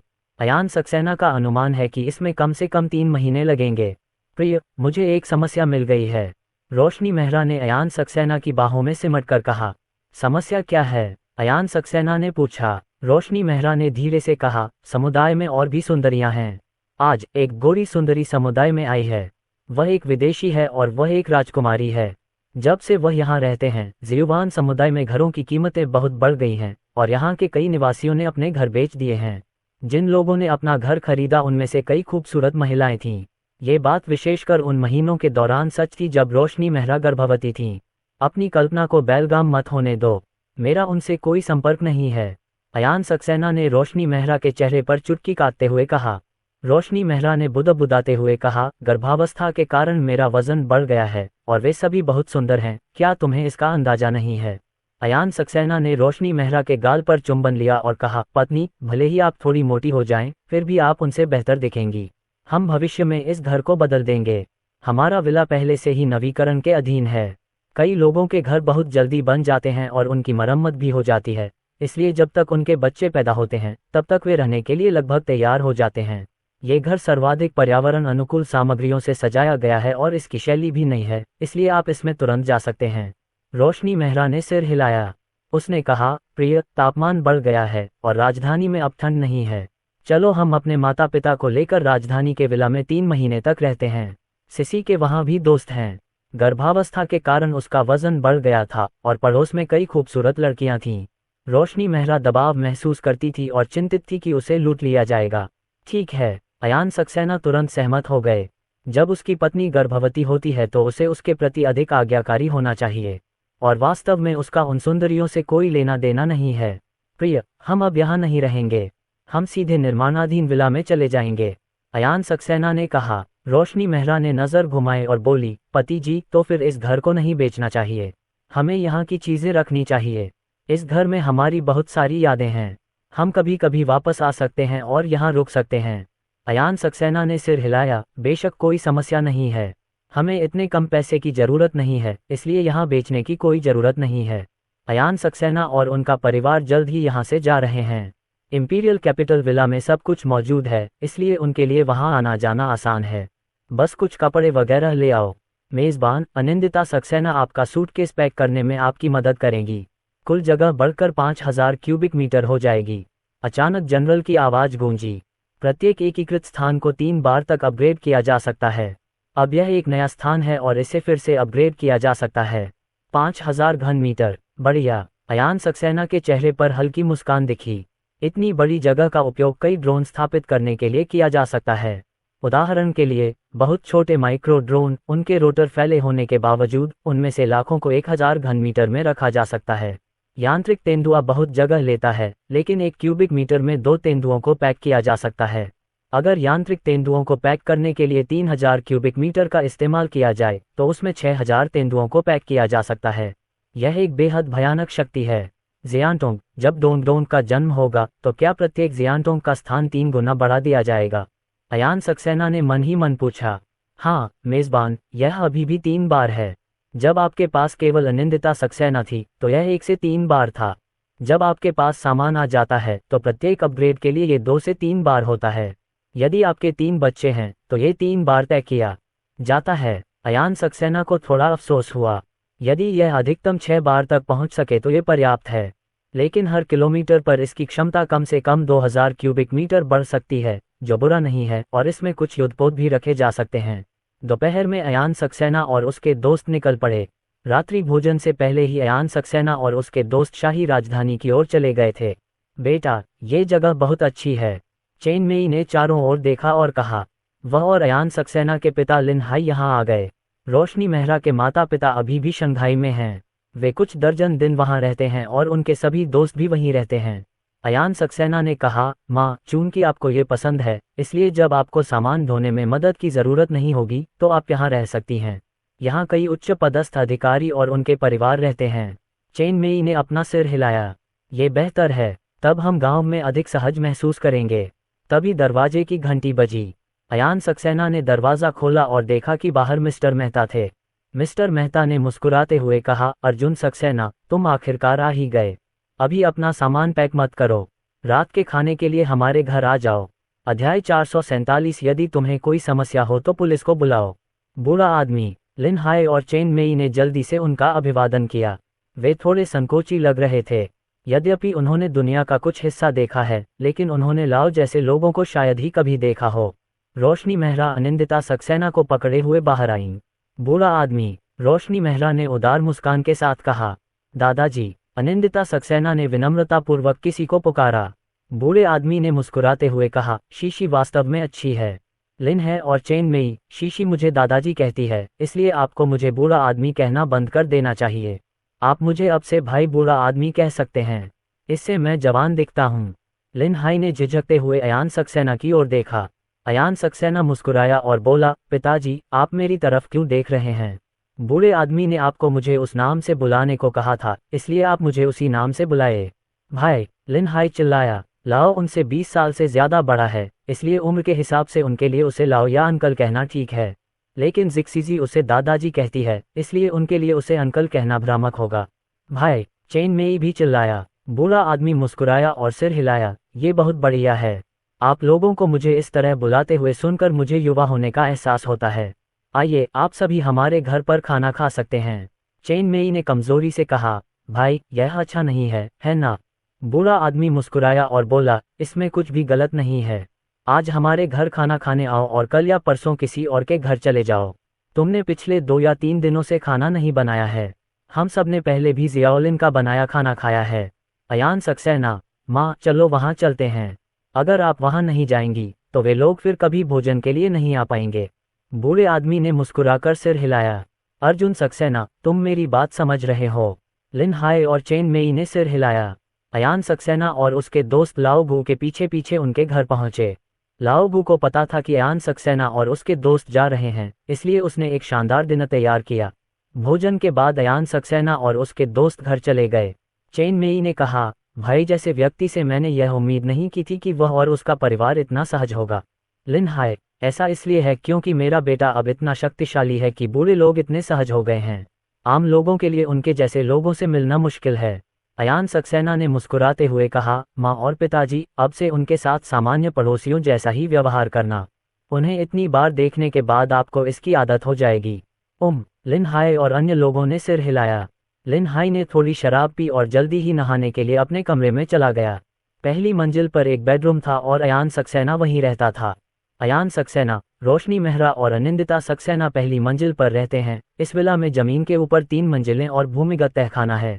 गौरतलब है कि तहखाने में एक कमरा है जो विस्फोट रोधी सुरक्षित घर है। सुरक्षित घर में बहुत सारी आपूर्ति संग्रहित की जाती है। यदि आपको कोई खतरा महसूस होता है तो आप सुरक्षित घर में छिप सकते हैं। सुरक्षित घर की दीवारें बहुत मोटी उच्च मानक कंक्रीट से बनी हैं और दरवाजा बहुत मोटा विस्फोट रोधी दरवाजा है। बेशक ये सुरक्षित घर मूलतः पहुंच से बाहर है। इस जगह क्या है? शाही राजधानी भी एक ऐसा इलाका है जहां बड़े बड़े लोग इकट्ठा होते हैं। यहाँ हमला करने के लिए दुश्मन को कितना बहादुर और सक्षम होना चाहिए। शीशी, दादी तुम्हें नहला देंगी। नहाने के बाद तुम एक प्यारी बच्ची हो जाओगी, चेन मेई ने मुस्कुराते हुए कहा। रोशनी मेहरा का पेट इतना बड़ा था कि वह अनिंदिता सक्सेना को नहला नहीं सकती थी। अयान सक्सेना की बात करें तो अनिंदिता सक्सेना 3.5 साल की थी और उसके लिए अनिंदिता सक्सेना को नहलाना लंबे समय से असुविधाजनक था। हाँ, अनिंदिता सक्सेना ने सिर हिलाया। पिताजी, मैं नहाने के बाद आपकी कहानियां सुनना चाहता हूँ। ठीक है, जाओ और नहा लो। अयान सक्सेना मुस्कुराए। कुछ दिन पलक झपकते ही बीत गए। पहले तो लिन हाय और उसके दोस्त थोड़े असहज थे। यहाँ का हर घर असाधारण था, लेकिन कुछ दिनों के बाद उन्हें लगा कि यहाँ रहना काफी अच्छा है। जियुवान समुदाय से बेहतर। जियुवान समुदाय में रहने वाले लोगों पर अक्सर बाहर जाते समय नजर रखी जाती है, लेकिन यहाँ बाहर जाते समय ऐसी स्थिति नहीं होगी। डिंग डिंग, अयान सक्सेना का फोन बज उठा। ये कॉल कैमल कंट्री के लुओ झांग से है। लुओ झांग, क्या? अयान सक्सेना ने तुरंत कॉल का जवाब दिया। युवा मास्टर लुओ झांग ने उसे बुलाया और इसका पता लगाया। लुओ झांग फोन के दूसरे छोर पर सीधे खड़े हुए और कहा, बॉस, हमें पूर्वी भूमध्य सागर में बंदरगाह पर परेशानी हो रही है। कई लोगों को भड़काया गया है और वे बंदरगाह में घुसना चाहते हैं। अयान सक्सेना पहले ही 20 से अधिक बंदरगाह खरीद चुके हैं और अब उनके पास भूमध्य सागर के पूर्व और पश्चिम में एक एक बंदरगाह है। कारण? अयान सक्सेना ने कहा। लुओ झांग, अपने देश में कुछ लोग आपको बंदरगाह बेचना नहीं चाहते हैं। कोई व्यक्ति गुप्त रूप से जनता को अराजकता पैदा करने और बंदरगाह की कीमत कम करने के लिए उकसा रहा होगा ताकि वे इसे कम कीमत पर वापस खरीद सकें। स्थिति अभी भी नियंत्रण में है, लेकिन यदि अराजकता जारी रही तो इस बात की संभावना है कि चीजें नियंत्रण से बाहर हो जाएंगी। अयान सक्सेना ने धीरे से कहा, कोई और जानकारी? लुओ झांग, बॉस, हम जांच करने की पूरी कोशिश कर रहे हैं, लेकिन अभी तक हमें नहीं पता कि इसके पीछे कौन है। अयान सक्सेना ने फोन रख दिया। उन्होंने तुरंत अरुण राव को फोन किया। बॉस जू, मुझे लगता है कि आपको इस बारे में खबर मिल गई होगी, है ना? अरुण राव, मुझे कल ही इसके बारे में पता चला। हमारे लोग जांच करने की पूरी कोशिश कर रहे हैं, लेकिन अभी तक कोई खबर नहीं है। श्री सक्सेना, इस स्थिति को संभालना आसान नहीं है। उन लोगों का उपनाम जो है और हिंसक संघर्ष से संघर्ष और बढ़ेगा। अयान सक्सेना ने आंखें सिकोड़ते हुए कहा, कमांडर जू, मैं इसे संभाल लूंगा। इस स्थिति में उनसे मदद मांगना बेकार है। हमें पुलिस से पूछना होगा। अरुण राव दंग रह गए। मिस्टर सक्सेना, पुलिस को बुलाना शायद बेकार है। वहां की पुलिस बस मामले को शांत करने की कोशिश कर रही है। वे बाहरी लोगों के लिए स्थानीय लोगों को नाराज नहीं करेंगे। अयान सक्सेना ने कहा, मैं पुलिस की बात नहीं कर रहा हूं। क्या ब्लू स्टार पर बाहरी दुनिया की पुलिस नहीं है? अगर ऐसा कुछ होता है तो क्या बाहरी दुनिया की पुलिस को जिम्मेदार नहीं ठहराया जाना चाहिए? बस उन्हें ढूंढो। अरुण राव अजीब लग रहे थे। मिस्टर सक्सेना, क्या आप संयुक्त राज्य अमेरिका में मुसीबत ढूंढ रहे हैं? अयान सक्सेना, मैं अमेरिका के लिए परेशानी खड़ी नहीं करूंगा, लेकिन अगर मेरा कोई प्रशंसक नाराज हो गया तो मैं अमेरिका के लिए परेशानी खड़ी कर सकता हूं। अरुण राव फोन रखकर अयान सक्सेना अध्ययन कक्ष में चले गए। इस विला के अध्ययन कक्ष में एक उच्च स्तरीय कंप्यूटर है। क्रैकल, अयान सक्सेना ने जल्दी से कीबोर्ड पर टैप किया। अयान सक्सेना ने अमेरिकी इंटरनेट पर एक नेटवर्क वायरस फैलाया है। ये वायरस केवल संयुक्त राज्य अमेरिका के भीतर ही फैलेगा। ये किसी भी कंप्यूटर सिस्टम को नष्ट नहीं करेगा, लेकिन यह बेतहाशा बढ़ेगा और नेटवर्क कंजेशन का कारण बनेगा। नेटवर्क बाधित नहीं होगा, लेकिन ये सामान्य से बहुत धीमा हो जाएगा। अमेरिकी वित्तीय प्रणाली बहुत शक्तिशाली है और नेटवर्क कार्ड का प्रभाव बहुत बड़ा है। उदाहरण के लिए, स्टॉक ट्रेडिंग। पहले लॉग इन करके व्यापार करना आसान था, लेकिन अब लॉग इन करने में लंबा समय लगता है और लॉग इन करने के बाद डेटा सबमिट करने पर सिस्टम तुरंत प्रतिक्रिया नहीं दे सकता है। क्या बात है, नेटवर्क इतना धीमा क्यों है? अरे, मेरा गेम धीमा पड़ रहा है और डिस्कनेक्ट हो रहा है, क्या हो रहा है? संदेश भेजने में कई सेकंड क्यों लगते हैं? जैसे जैसे वायरस तेजी से फैलता गया, कई लोगों को इस असामान्यता का पता चला। पहले वेब पेज कुछ सेकंड में खुल जाते थे, लेकिन अब एक वेब पेज खुलने में 10 सेकंड से अधिक समय लगता है, जो बहुत धीमा है। लेकिन वेब पेज खोलना और ईमेल भेजना अभी भी अच्छा है। कम से कम ये काम तो करता है। ऑनलाइन गेम अटक गया है और मैं इसे बिल्कुल नहीं खेल सकता। तुरंत इसकी जांच करें, अमेरिकी इंटरनेट विभाग के एक बड़े अधिकारी ने गहरी आवाज में कहा। उनके विभाग में नेटवर्क पूरी तरह से अवरुद्ध है। अध्याय 448, यह अवश्य ही काले सम्राट का काम होगा। संयुक्त राज्य अमेरिका के कई इंटरनेट विशेषज्ञों ने तुरंत कार्रवाई की। अधिकारी, प्रमुख इंटरनेट कंपनियों के विशेषज्ञ और यहां तक कि कुछ निजी इंटरनेट विशेषज्ञ भी जांच में शामिल हो गए हैं। नेटवर्क इतना धीमा है कि इसका उन पर बहुत बुरा असर पड़ता है। आप कहते हैं कि यह घातक है? नहीं, वास्तव में नहीं। आखिरकार हमारे पास अभी भी इंटरनेट है। इंटरनेट ने हमें 10 साल पहले वापस ला दिया है। यद्यपि यह घातक नहीं है, लेकिन इसका अर्थव्यवस्था पर बहुत बड़ा प्रभाव पड़ता है। वह ठीक है, मुझे नेटवर्क में कोई समस्या नहीं दिख रही है। क्या चल रहा है? कई इंटरनेट विशेषज्ञों ने खोज करने की पूरी कोशिश की, लेकिन कुछ भी नहीं मिला। चीफ, छवि में कुछ भी गलत नहीं है। एक शीर्ष अमेरिकी आधिकारिक इंटरनेट विशेषज्ञ ने ये रिपोर्ट संकलित की है। कोई बात नहीं, संयुक्त राज्य अमेरिका दुनिया का एकमात्र देश है जिसके पास नेटवर्क कार्ड हैं। ये कैसे ठीक हो सकता है? कोई जानबूझकर संयुक्त राज्य अमेरिका को निशाना बना रहा है। चीफ ऑस्टिन ने गुस्से से कहा। निदेशक महोदय, हमें वास्तव में कोई समस्या नहीं मिली है। ऑस्टिन का चेहरा उदास था। आपको क्या लगता है ये किसने किया? ठीक है, अगर यह वास्तव में एक साइबर हमला है, तो ब्लैक एम्परर संभवतः पूरे ब्लू प्लैनेट पर एकमात्र ऐसा व्यक्ति है जिसके पास ऐसी शक्ति है, ये नेटवर्क विशेषज्ञ ने कहा। ब्लैक एम्परर, हैकर एम्परर का संक्षिप्त रूप है। वह उस हैकर मास्टर का जिक्र कर रहे थे जिसने तोसाकुरा देश पर हमला किया था। वह विशेषज्ञ इतना शक्तिशाली था कि उसने धीरे धीरे ये नाम इंटरनेट पर फैला दिया और धीरे धीरे अधिक से अधिक लोग इसका उपयोग करने लगे। काला सम्राट, ऑस्टिन ने भौहें सिकोड़ी। उसे अयान सक्सेना का ख्याल आया। हालांकि इसका कोई सबूत नहीं है, लेकिन ब्लैक एम्परर संभवतः अयान सक्सेना ही है। विदेशी विशेषज्ञों से सहायता लें और उनसे समस्या सुलझाने में मदद करने का अनुरोध करें। ऑस्टिन ने गहरी आवाज में कहा। महाराज, हम अपनी तरफ से पूरी कोशिश करेंगे। अगर वह सचमुच काला सम्राट है, तो मुझे डर है कि हमारे लिए किसी और को ढूंढना बेकार होगा। पहले अपना सर्वश्रेष्ठ प्रयास करो। ऑस्टिन अपने कार्यालय लौट आया। उन्होंने फोन करके कहा, सर, हमने अभी तक समस्या का समाधान नहीं किया है। हमें संदेह है कि यह ब्लैक एम्परर नामक रहस्यमय हैकर द्वारा किया गया है, जिसने तोसाकुरा देश पर हमला किया था। फोन के दूसरी तरफ मौजूद बॉस ने गहरी आवाज में कहा, ऑस्टिन, आप लोग जल्दी करो और इस समस्या को हल करो। नेटवर्क इस तरह से अटका हुआ है और इससे हमें हर दिन सैकड़ों मिलियन डॉलर का नुकसान होगा। समय के साथ इसका प्रभाव और भी बुरा होता जाएगा। ऑस्टिन, सर, मुझे खुफिया जानकारी साझा करने की आवश्यकता है। क्या हमने किसी तरह से चीन के अयान सक्सेना को नाराज किया है? फोन के दूसरी तरफ मौजूद बड़े आदमी ने चुपके से भौहें सिकोड़ लीं। उन्होंने हाल ही में अयान सक्सेना को नाराज कर दिया है। बंदरगाह के पास लोगों के बीच उपद्रव की योजना गुप्त रूप से उनके द्वारा बनाई गई थी।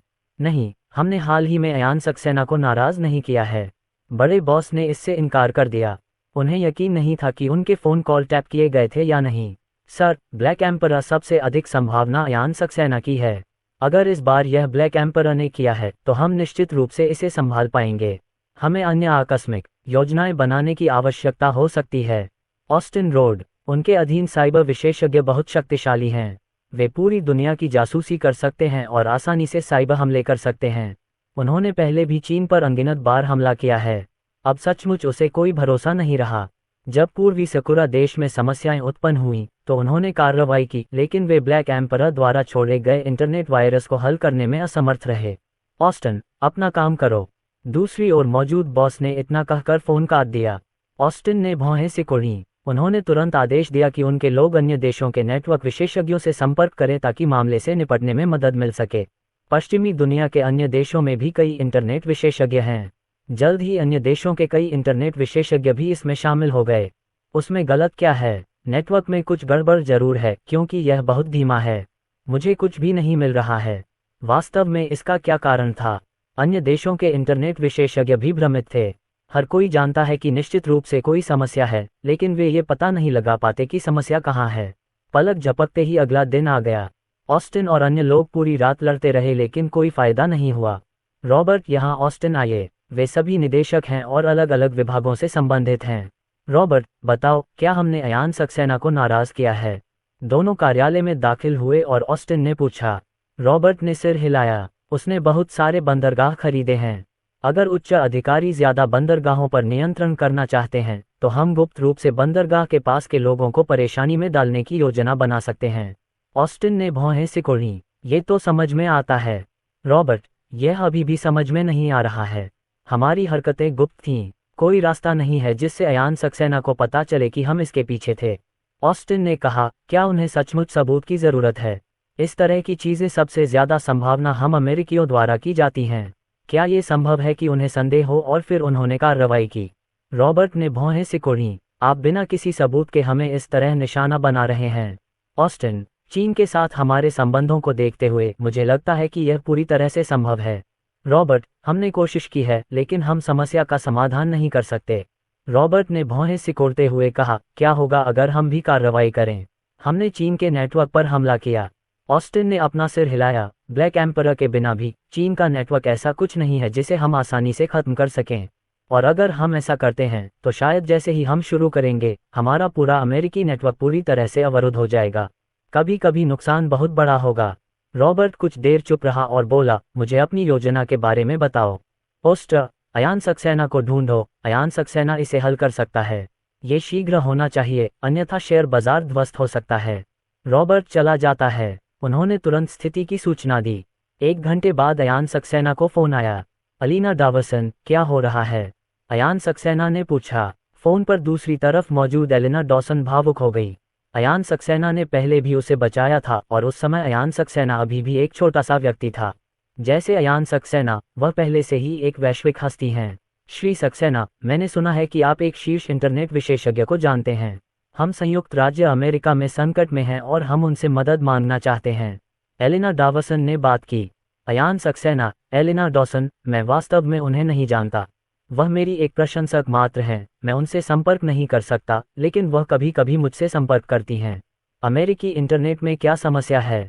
एलिना डावर्सन, पूरे अमेरिका में इंटरनेट बंद है। एक संदेश भेजने में 10 सेकंड से अधिक समय लगता है और एक वेब पेज खोलने में 10 सेकंड से अधिक समय लगता है। इंटरनेट बहुत धीमा है। हम आपके प्रशंसक से मदद मांगना चाहेंगे। अयान सक्सेना ने हंसते हुए कहा, एलिना डावर्सन, चूंकि तुमने पूछा है, तो मैं स्वाभाविक रूप से तुम्हें मुंहतोड़ जवाब दूंगा।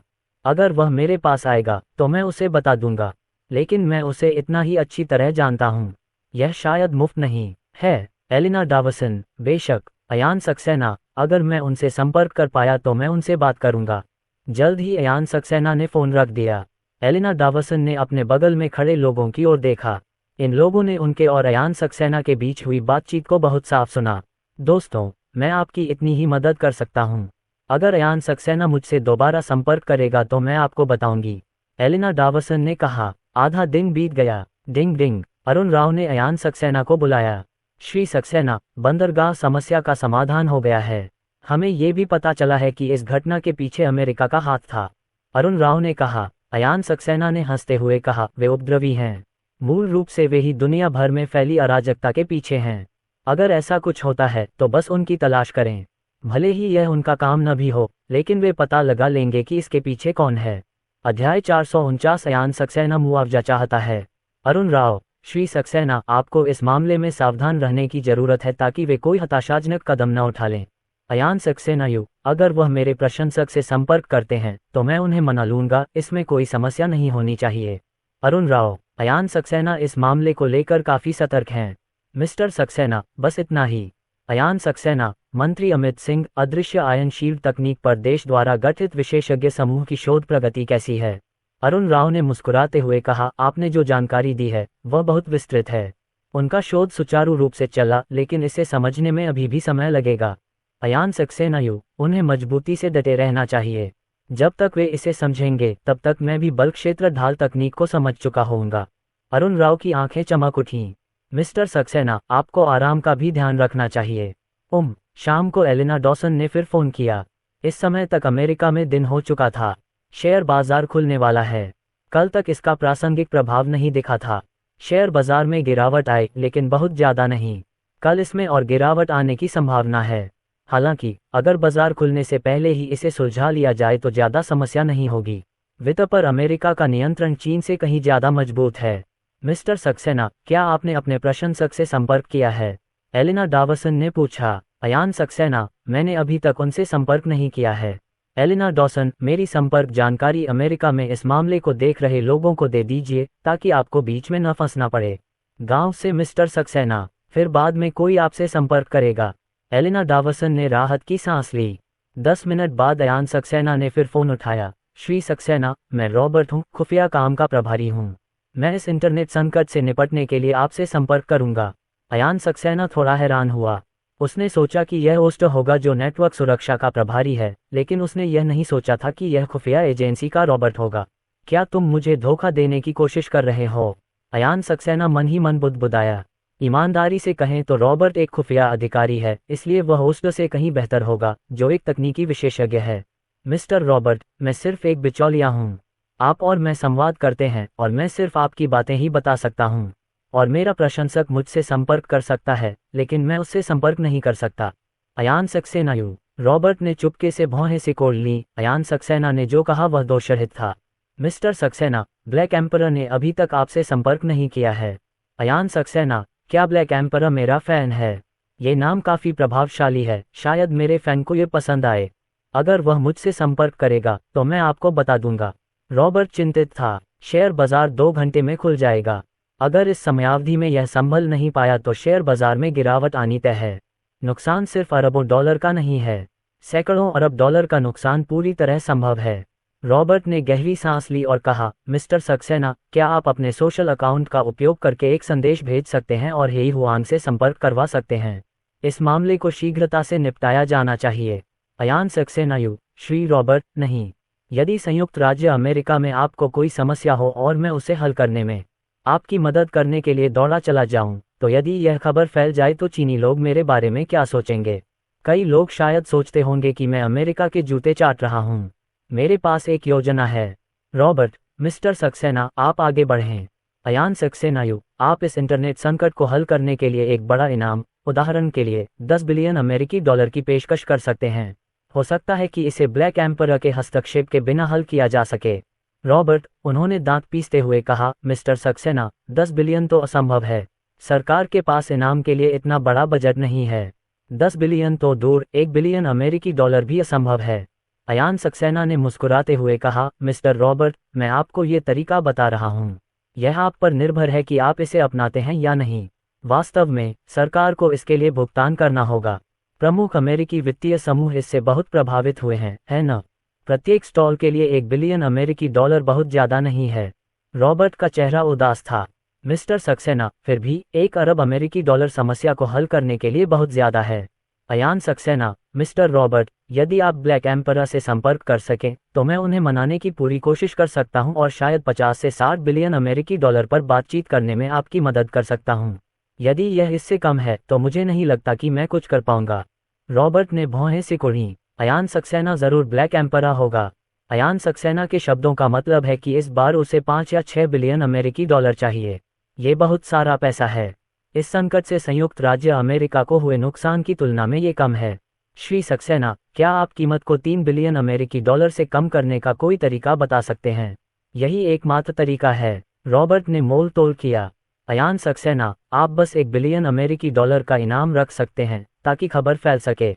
अगर वह हाँ कहता है तो 1 बिलियन अमेरिकी डॉलर का मामला सुलझ जाएगा।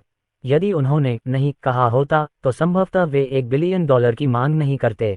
रॉबर्ट का मुंह खुला का खुला रह गया। क्या ये संभव है? ब्लैक एम्परर अयान सक्सेना है। ब्लैक एम्परर को 1 बिलियन चाहिए और फिर अयान सक्सेना उन्हें अन्य 5 या 6 बिलियन को कम करने में मदद करने के लिए आगे आएगा। अयान सक्सेना उनका पैसा चुरा रहा है और फिर भी चाहता है कि वे आभारी रहें। मिस्टर सक्सेना, पहले हम ये प्रयास करें। रॉबर्ट ने गंभीरता से कहा। 1 अरब अमेरिकी डॉलर का इनाम कुछ विशेषज्ञों को सामने ला सकता है जो इस समस्या को हल करने में सक्षम हो सकते हैं। जल्द ही संयुक्त राज्य अमेरिका ने इनाम की घोषणा कर दी। 1 बिलियन अमेरिकी डॉलर बहुत बड़ी रकम है। इनाम जारी होने के तुरंत बाद ये कई मीडिया में सुर्खियों में आ गया। कई हैकर्स जो मूल रूप से इसमें शामिल नहीं थे वे भी इसमें शामिल हो गए हैं, लेकिन यदि वे इसमें शामिल भी हो गए तो भी इससे संकट पूरी तरह हल नहीं होगा। देवियों और सज्जनों, भले ही कोई सबूत न हो, लेकिन मैं जानता हूं कि अयान सक्सेना ब्लैक एम्परर है। अगर आप मुझे पैसे नहीं देंगे तो मुझे डर है कि मैं इस संकट से नहीं निकल पाऊंगा। शेयर बाजार में भारी गिरावट आ सकती है। संयुक्त राज्य अमेरिका में कई बड़े लोग एक साथ बैठक के लिए बैठे थे।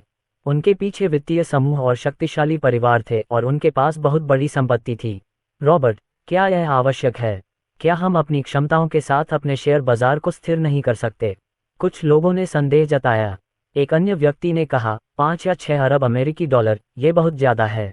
हम चीन के सामने झुक नहीं सकते। हमारे विमानवाहक पोत कहाँ हैं? उन्हें चीन को दे दिया जाना चाहिए। रॉबर्ट ने उस बड़े आदमी की ओर देखा जो बोल रहा था, ब्लैक एम्परर हमारे घरेलू नेटवर्क को ऐसा बना सकता है, वह हमारे विमानवाहक पर नेटवर्क को भी बाधित करने में सक्षम हो सकता है। हमारी सैटेलाइट प्रणाली और मिसाइल प्रणाली अब सुरक्षा खतरों का सामना कर रही है। हम अब अयान सक्सेना को उकसा नहीं सकते। रॉबर्ट ने अपनी घड़ी देखी। सब लोग, शेयर बाजार 1 घंटे में खुल जाएगा। कल हमारा नुकसान बहुत ज्यादा नहीं था, लेकिन आज हमारा नुकसान कल से कहीं ज्यादा हो सकता है। पहले आप दोनों को इस पर चर्चा करनी चाहिए। यदि हालात खराब हैं तो हमें तुरंत कार्रवाई करनी होगी। ये कहकर रॉबर्ट कमरे से बाहर चला गया। वास्तव में वह इस बैठक में शामिल नहीं होना चाहते थे और कोई भी अन्य व्यक्ति भी इसमें शामिल नहीं होना चाहता था, इसलिए उनके पास जिम्मेदारी लेने के अलावा कोई विकल्प नहीं था। लगभग आधा घंटा बीत गया। अयान सक्सेना ने रॉबर्ट को फोन किया और कहा, मिस्टर रॉबर्ट, मेरे पास अच्छी और बुरी खबर है। आप पहले कौन सी खबर सुनना चाहते हैं? रॉबर्ट, पहले अच्छी खबर। अयान सक्सेना, अच्छी खबर यह है कि हेई हुआंग ने मुझसे संपर्क किया है। बुरी खबर यह है कि उनका प्रस्ताव 1 बिलियन नहीं बल्कि 2 बिलियन का है। रॉबर्ट, रुपया, US डॉलर। अध्याय 450 में एक रूढ़िवादी हूँ। रॉबर्ट ने दांत पीसते हुए कहा, 200 अरब अमेरिकी डॉलर, वह इसे हड़प क्यों नहीं लेता? अयान सक्सेना, जैसे तुम लोग तेल हड़प रहे हो। रॉबर्ट, श्री सक्सेना, हम दूसरे देशों का तेल नहीं चुरा रहे हैं। अयान सक्सेना ने कहा, आपको मुझे कुछ भी समझाने की जरूरत नहीं है। आप दूसरों को लूटते हैं या नहीं, यह मेरा काम नहीं है। वैसे मैंने आप लोगों को बताया था कि ब्लैक एम्परर ने कहा था कि इसकी लागत कम से कम 1 बिलियन अमेरिकी डॉलर होगी। रॉबर्ट ने कहा, श्री सक्सेना, यह असंभव है। हमने 1 बिलियन अमेरिकी डॉलर की पेशकश की, लेकिन उन वित्तीय समूहों ने इनकार कर दिया। उनका इरादा चीन से अंत तक लड़ने का था। अयान सक्सेना ने हंसते हुए कहा, यह अच्छी बात है। मिस्टर रॉबर्ट, आप एक खुफिया एजेंट हैं। आपको पता होना चाहिए कि हम चीनी लोग कट्टरपंथियों और रूढ़िवादियों में विभाजित हैं। हेई हुआंग और मैं रूढ़िवादी गुट से हैं। हमें लगता है कि कट्टरपंथी बहुत रूढ़िवादी हैं। रॉबर्ट, मिस्टर सक्सेना, क्या मैं समझ सकता हूं कि यह युद्ध की धमकी है? अयान सक्सेना ने पूछा, क्या आपने कठोर नहीं कहा था? मैं, एक आम आदमी, आपको युद्ध की धमकी कैसे दे सकता हूं? लेकिन अगर युद्ध छिड़ता है तो मैं निश्चित रूप से अपनी पूरी ताकत से देश का समर्थन करूंगा। ब्लैक एम्परर भी उस समय अपनी पूरी ताकत से देश का समर्थन करेगा। वह आपके नेटवर्क को तुरंत नष्ट कर देगा। आपका GPS, स्टारलिंक आदि शायद बेकार हो जाएगा। बैंक शायद कोई पैसा नहीं निकाल पाएंगे। रॉबर्ट की पुतलियां सिकुड़ गईं। यदि ऐसा हुआ तो ये बहुत बड़ी आपदा होगी। श्री सक्सेना, जब मैं कठोर शब्द कहता हूं तो मेरा यह मतलब नहीं होता। हम संयुक्त राज्य अमेरिका का चीन के साथ युद्ध करने का कोई इरादा नहीं है। युद्ध से केवल पारस्परिक विनाश ही हो सकता है। रॉबर्ट ने जल्दी से कहा। अयान सक्सेना ने मुस्कुराते हुए कहा, आपकी बात सही है। चीन भी एक शांतिप्रिय देश है। यहाँ के उच्च वर्ग में बहुत स्थिरता है, लेकिन यहाँ के बुजुर्ग लोग ज्यादा कट्टरपंथी हैं। मिस्टर सक्सेना, आप कोई साधारण बूढ़े आदमी नहीं हैं। रॉबर्ट ने कहा। अयान सक्सेना, ऐसा किसने कहा? मैं तो बस एक आम आदमी हूँ, एक साधारण बूढ़ा आदमी, एक पिता जो एक बच्चे की देखभाल करता है। अगर मैं किसी दिन नाराज हो जाऊं तो इसका देश से कोई लेना देना नहीं है। रॉबर्ट का दिल धड़क रहा था। अयान सक्सेना को ये कहते हुए सुनना थोड़ा डरावना है। मिस्टर सक्सेना, शांत हो जाए और कोई भी जल्दबाजी में काम मत कीजिए। जरा सोचिए, आपकी पत्नी और एक प्यारी सी बेटी है। आपकी पत्नी अभी गर्भवती है और जल्द ही आपका दूसरा बच्चा भी होगा। रॉबर्ट ने सलाह दी। अयान सक्सेना, आप सही कह रहे हैं। मुझे ब्लैक एम्परर को फिर से मनाना होगा। इसे 1 बिलियन तक कम करना शायद असंभव है, लेकिन 7 बिलियन अभी भी संभव है। रॉबर्ट ने गहरी सांस ली और कहा, धन्यवाद मिस्टर सक्सेना। जब उसने ये कहा तो उसे बहुत दुख हुआ। वह वास्तव में अयान सक्सेना को धन्यवाद देना चाहता था, भले ही उसने बहुत सारा पैसा मांगा था। इसका कोई मतलब ही नहीं बनता। सब लोग, अभी अभी अयान सक्सेना से मेरी फ़ोन पर बात हुई। रॉबर्ट ने कई अन्य बड़े लोगों को इस स्थिति के बारे में बताया। हम 1 अरब भी नहीं दे सकते और कीमतें अभी भी बढ़ रही हैं। वह अपने आप को क्या समझता है? हमें इस बार उनके सामने झुकना नहीं चाहिए। कई लोग गाली गलौज कर रहे थे। अधिकांश लोग चुप थे। वे सोच रहे थे कि अगर युद्ध छिड़ गया और वे इंटरनेट का उपयोग करने या अपने बैंकों से पैसे निकालने में असमर्थ हो गए तो क्या होगा। वे सब कुछ खो सकते हैं। चीन एक प्रमुख विनिर्माण देश है। इंटरनेट के बिना भी चीन का मजबूत विनिर्माण उद्योग बना हुआ है। संयुक्त राज्य अमेरिका एक वित्तीय साम्राज्य है। इंटरनेट और बैंकों के बिना वित्तीय बाजार ध्वस्त हो जाएगा। सब लोग, शेयर बाजार 10 मिनट में खुल जाएगा। रॉबर्ट ने याद दिलाया। लोग चर्चा कर रहे थे। 10 मिनट जल्दी ही बीत गए और कोई सौदा नहीं हुआ। वे अयान सक्सेना को अरबों डॉलर देने को तैयार नहीं थे। रुको, रुको। सम्मेलन कक्ष में सभी लोग मन ही मन ये बात दोहरा रहे थे। वे सम्मेलन कक्ष में लगी बड़ी स्क्रीन को देख रहे थे जिस पर आज के शेयर बाजार की स्थिति दिखाई जा रही थी। अच्छा नहीं है। सबके चेहरे बदल गए। बाजार 3 अंक नीचे खुला और केवल इन 3 अंकों के कारण ही उन्हें भारी नुकसान हुआ। क्या ये कम कीमत पर खुलेगा और कम कीमत पर बंद होगा? किसी ने चेहरे पर अप्रिय भाव लिए हुए खर्राटे लिए। बाजार खुलते ही 3 अंक गिर गया और आधे मिनट में ही यह 3.5 अंक तक गिर गया। एक अन्य व्यक्ति ने कहा, हमें नेटवर्क को बहाल करने में जल्दी करनी होगी, अन्यथा हमारा संयुक्त नुकसान अरबों से कई गुना अधिक हो सकता है। मैं सहमत हूँ, मैं सहमत हूँ। कई लोगों ने सिर हिलाया। लेकिन अभी भी कुछ लोग ऐसे हैं जिन्होंने इस पर अपना सिर नहीं हिलाया है और उन्हें अभी भी उम्मीद है कि वे बाजार को वापस ऊपर खींच सकते हैं। हालांकि यथार्थ ने जल्द ही उन्हें एक बड़ा सबक सिखा दिया। इंटरनेट इतना खराब था कि कई लोग चिंतित हो गए और शॉर्ट सेलिंग में शामिल हो गए।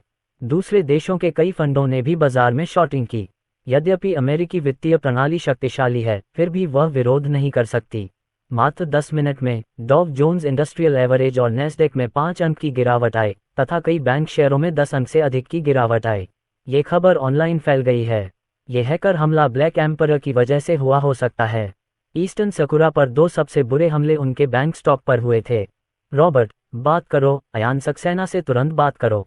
हम पैसे देते हैं। कठोर वास्तविकता ने प्रमुख वित्तीय समूहों को जल्दी से समझौता करने के लिए मजबूर कर दिया। इतने कम समय में उन्होंने कुल मिलाकर सैकड़ों अरब अमेरिकी डॉलर खो दिए हैं। इसमें आम लोगों को हुई हानि शामिल नहीं है। डिंग डिंग। रॉबर्ट ने अयान सक्सेना को बुलाया। श्री सक्सेना, हम आपको 1 अरब अमेरिकी डॉलर देने को तैयार हैं। कृपया ही हुआंग से बात करें और उनसे नेटवर्क बहाल करने में हमारी मदद करने के लिए कहें। Robert quick. Ayaan Saxena, mister Robert, मैंने खुद को बहुत ज़्यादा आंक लिया। मेरी इतनी हैसियत नहीं है। ब्लैक एम्परर कम से कम 8 बिलियन चार्ज करेगा। चिंता मत करो, मैं उनसे फिर बात करूंगा। मैं राशि को घटाकर 1 बिलियन अमेरिकी डॉलर करने की पूरी कोशिश करूंगा। रॉबर्ट ने माइक्रोफोन ढक लिया। उसने दूसरों की ओर देखा। तुम क्या सोचते हो? रॉबर्ट के बगल में बैठे एक बड़े बॉस ने गंभीरता से कहा, हम अब और इंतजार नहीं कर सकते। 8 अरब तो 8 अरब ही होते हैं। चलो इसे उसे दे देते हैं। रॉबर्ट ने अपना हाथ हटा लिया। श्री सक्सेना, नहीं धन्यवाद, हम आपको 8 बिलियन अमेरिकी डॉलर देंगे, कृपया इसे जल्दी से निपटाएं। अयान सक्सेना मुस्कुराया। ही हुआंग ने कहा कि आपको ये पैसे मेरे खाते में ट्रांसफ़र कर देने चाहिए। उसके पास खर्च करने के लिए पर्याप्त पैसा है, इसलिए उसने ये पैसे मुझे दे दिए। आपको मेरा खाता तो पता होना चाहिए, है न? जब तक आप पैसा ट्रांसफ़र करेंगे तब तक उसे अधिकांश पैसा साफ कर देना चाहिए था। रॉबर्ट का मुंह खुला का खुला रह गया। जैसी कि उम्मीद थी, पैसा सीधे अयान सक्सेना के खाते में स्थानांतरित कर दिया गया। ब्लैक एम्परर का 99.99% हिस्सा अयान सक्सेना का है। नमस्ते श्री सक्सेना, कृपया ब्लैक एम्परर को जल्द से जल्द आने के लिए कहें। हम जल्दी से जल्दी पैसे ट्रांसफ़र कर देंगे। रॉबर्ट, बाजार अभी भी गिर रहा है। उन्होंने सिर्फ 3 मिनट में डील फाइनल कर ली और पैसे अकाउंट में ट्रांसफ़र कर दिए। करीब 5 मिनट बाद अयान सक्सेना को बैंक से एक नोटिफिकेशन मिला जिसमें उन्हें याद दिलाया गया कि पैसे उनके अकाउंट में जमा हो गए हैं। ये बहुत तेज़ है। अयान सक्सेना मन ही मन बुदबुदाया। डिंग डिंग। अयान सक्सेना ने अरुण राव को फ़ोन किया। कमांडर जू, 5 मिनट में ब्लैक एम्परर संयुक्त राज्य अमेरिका को इंटरनेट बहाल करने में मदद करेगा। देश में धन की कमी हो सकती है, तुम्हें याद दिलाना ज़रूरी है। अच्छा, इतना कहकर अरुण कुमार ने जल्दी से फ़ोन रख दिया। 5 मिनट बाद अंततः अमेरिकी इंटरनेट बहाल हो गया। शेयर बाजार में उछाल आने लगा। लेकिन यदि बाजार में सुधार भी आ जाए तो भी अधिकांश धन वापस नहीं आएगा। इसके अलावा इस बात की भी बहुत अधिक संभावना है कि सुधार नहीं होगा। इस घटना ने सबको दिखा दिया है कि अमेरिकी वित्तीय प्रणाली उतनी स्थिर नहीं है। अध्याय 451 जियाउलिन, तुम छिपने में बहुत अच्छी हो। 2 दिन बीत गए। अमेरिकी शेयरों में थोड़ी बहुत उछाल आई, लेकिन ज्यादा नहीं, और वे अपने मूल उच्च स्तर पर वापस नहीं आए। जब ऐसा होगा तो बाजार का पुनर्मूल्यांकन किया जाएगा। इसके अलावा कई फंड अपने जोखिमों में विविधता लाते हैं और अमेरिकी शेयरों में निवेश के अनुपात को कम करते हैं। हमने कितना खोया? स्कल सोसाइटी के अध्यक्ष एल्बर्ट ने मुझसे पूछा। वह वही व्यक्ति थे जिन्होंने पर्दे के पीछे से भूमध्यसागरीय बंदरगाह पर अयान सक्सेना की कार्रवाई के लिए दबाव डाला था, और निस्संदेह वरिष्ठ अमेरिकी अधिकारी भी इससे सहमत थे। ये एल्बर्ट के सामने खड़ा मध्यम आयु का व्यक्ति थोड़ा हिचकिचा रहा था। उसका नाम वर्नल है और वह एल्बर्ट का निजी विश्लेषक है जो उसके लिए कई आर्थिक मामलों को संभालने के लिए जिम्मेदार है। कहना, एल्बर्ट ने गहरी आवाज में कहा। वर्नल ने आह भरते हुए कहा, मास्टर, हमारे पास बैंक परिसंपत्तियों में 400 बिलियन अमेरिकी डॉलर हैं, और नुकसान का ये हिस्सा 24 बिलियन अमेरिकी डॉलर है। शेष विविध परिसंपत्तियों में कुल 32 बिलियन डॉलर का नुकसान हुआ, जिससे कुल हानि 56 बिलियन डॉलर हो गई। सिगार पकड़े एल्बर्ट का हाथ कांप उठा। 50 बिलियन अमेरिकी डॉलर से अधिक, ये बहुत बड़ी दौलत है, और अयान सक्सेना के लिए यह एक पल में ही खत्म हो गई। खोपड़ी सोसाइटी का कुल नुकसान कितना है? एल्बर्ट ने पूछा। वना, अभी तक कोई डेटा नहीं है, लेकिन मेरा अनुमान है कि कुल नुकसान 500 बिलियन अमेरिकी डॉलर से कम नहीं है। एल्बर्ट चुप था। ये क्षति भयानक है। यदि ऐसा दोबारा हुआ तो वह राष्ट्रपति नहीं रहेंगे। क्या बैंक स्टॉक को वापस खींचा जा सकता है? एल्बर्ट ने पूछा। वर्नल, बाजार मूल्यांकन में गिरावट आई है, और विशेष रूप से महत्वपूर्ण लाभ के बिना इसे बढ़ाना मुश्किल होगा। यदि हम इसे बढ़ाने के लिए मजबूर करते हैं तो हम शॉर्ट सेलर्स द्वारा लक्षित किए जा सकते हैं। एल्बर्ट ने अपने हाथ हिलाए। वर्नल पीछे हट गया। एल्बर्ट ने एक दूरस्थ बैठक शुरू की और कुछ ही देर बाद स्कल सोसाइटी के बड़े लोग सम्मेलन कक्ष में डिस्प्ले स्क्रीन पर दिखाई दिए। वे सभी एल्बर्ट को भी देख सकते हैं। एल्बर्ट ने गंभीरता से कहा, सब लोग, इस बार हमें भारी नुकसान उठाना पड़ा है। कृपया फिलहाल जल्दबाजी में कोई कदम न उठाएं। हम इंतजार करेंगे और देखेंगे। अन्य बॉसों ने सिर हिलाया। जब एल्बर्ट ने अयान सक्सेना को निशाना बनाने का प्रस्ताव रखा तो वे सभी सहमत हो गए। उन्होंने कई बार ऐसा किया था और कभी कुछ नहीं हुआ था। उन्हें कभी उम्मीद नहीं थी कि इस बार वे मुसीबत में पड़ जाएंगे, और रोलओवर के परिणाम बहुत गंभीर हैं। राष्ट्रपति जी, क्यों न हम इस विषय पर चर्चा करने के लिए ऑफलाइन बैठक करें? सीजर परिवार के मुखिया जेरेड ने मुझसे पूछा। एल्बर्ट ने अपना सिर हिलाया। हम इस बारे में बाद में बात करेंगे। हमें संभलने के लिए कुछ समय चाहिए। हमें अपनी नेटवर्क सुरक्षा को मजबूत करने में भी समय लगता है। इतना ही। यहाँ एल्बर्ट ने सीधे कनेक्शन काट दिया। अब वह इन लोगों से ज्यादा बात करने के मूड में नहीं था। डिंग डिंग। अयान सक्सेना ने अरुण राव के कॉल का जवाब दिया। मिस जू, क्या बात है? फोन के दूसरी तरफ अरुण राव ने प्रसन्नतापूर्वक कहा, मिस्टर सक्सेना, आपने इस बार निवेश नहीं किया। आपकी याद दिलाने की वजह से देश के कोष ने बहुत पैसा कमाया है। उच्च अधिकारी आपको 5 बिलियन देने की योजना बना रहे हैं। अयान सक्सेना थोड़ा हैरान हुआ। उसे 5 बिलियन दे दो। ऐसा लगता है कि इस बार देश ने बहुत पैसा कमाया है। मंत्री अमित सिंह, मुझे 5 अरब मत दीजिए। देश को इसका इस्तेमाल छात्र सहायता कोष या कुछ और स्थापित करने में करना चाहिए। अयान सक्सेना। अरुण राव, मिस्टर सक्सेना, क्या आपके पास कोई चैरिटी फाउंडेशन नहीं है? मैं आपको पैसे दे दूंगा ताकि आप खुद ही यह काम कर सकें। अगर राज्य सरकार यह काम करेगी तो कुछ लोग निश्चित रूप से इसका बहुत सारा हिस्सा खा जाएंगे। अयान सक्सेना ने झिझकते हुए कहा, बॉस जू, ये रकम थोड़ी ज्यादा है। क्या यह मेरे लिए खुद करना ज्यादा होगा? उनका प्रभाव अब पहले से ही बहुत मजबूत है। क्या इस तरह से प्रतिष्ठा हासिल करना बुरा होगा? आधुनिक समय में ऐसा नहीं है। प्राचीन समय में उसके प्रभाव के कारण सम्राट को शायद नींद न आती होगी और वह उसे मारने का कोई बहाना ढूंढ लेता होगा। मिस्टर सक्सेना, मैं आपको रिपोर्ट करूंगा। अरुण राव ने कुछ देर सोचा और कहा। अयान सक्सेना के ऐसा कहने के बाद वह अयान सक्सेना की चिंता भी समझ सकता था। ठीक है। शाम को मिस्टर मेहता अयान सक्सेना के घर आए।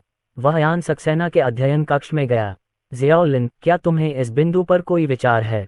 श्री मेहता ने पूछा। अयान सक्सेना ने बार बार अपना सिर हिलाया। मिस्टर मेहता, बिल्कुल नहीं।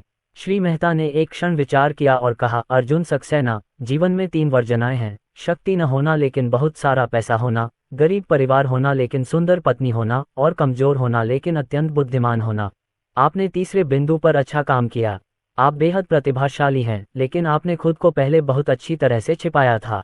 जू परिवार का समर्थन मिलने के बाद ही आपने धीरे धीरे खुद को उजागर किया। जू परिवार अमीर है और आप भी अमीर हैं। मैं दूसरे बिंदु के बारे में ज्यादा कुछ नहीं कहूंगा। पहले बिंदु के बारे में आप क्या सोचते हैं? आपके नाम पर पहले से ही सैकड़ों अरबों की संपत्ति है। भविष्य में निश्चित रूप से और भी बहुत कुछ होगा। यह अवश्यंभावी है कि कुछ लोग ईर्ष्या करेंगे। अयान सक्सेना ने मिस्टर मेहता की ओर देखा और मुस्कुराया। मिस्टर मेहता, शक्ति का मूल सार हिंसक अंगों को नियंत्रित करना है। मैं स्वयं शक्तिशाली शक्ति को सीधे नियंत्रित करता हूँ।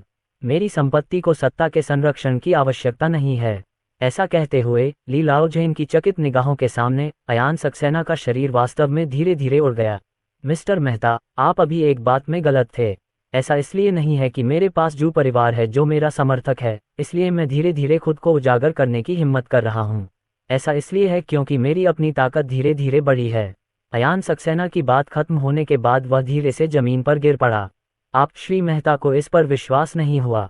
अयान सक्सेना ने मुस्कुराते हुए कहा, मिस्टर मेहता, मैं आपसे यह बात नहीं छिपाऊंगा। मैं अब स्नाइपर हमलों का सामना कर सकता हूँ। यहाँ तक कि अगर मिसाइल हमला भी करती है तो मैं खतरे को भांपकर उससे बच सकता हूँ। यदि भविष्य में मेरी साधना का स्तर नहीं भी सुधरता तो भी मुझे 150 वर्ष तक जीने में कोई समस्या नहीं होगी। मेरी गतिविधियाँ सामान्य लोगों से भिन्न हैं।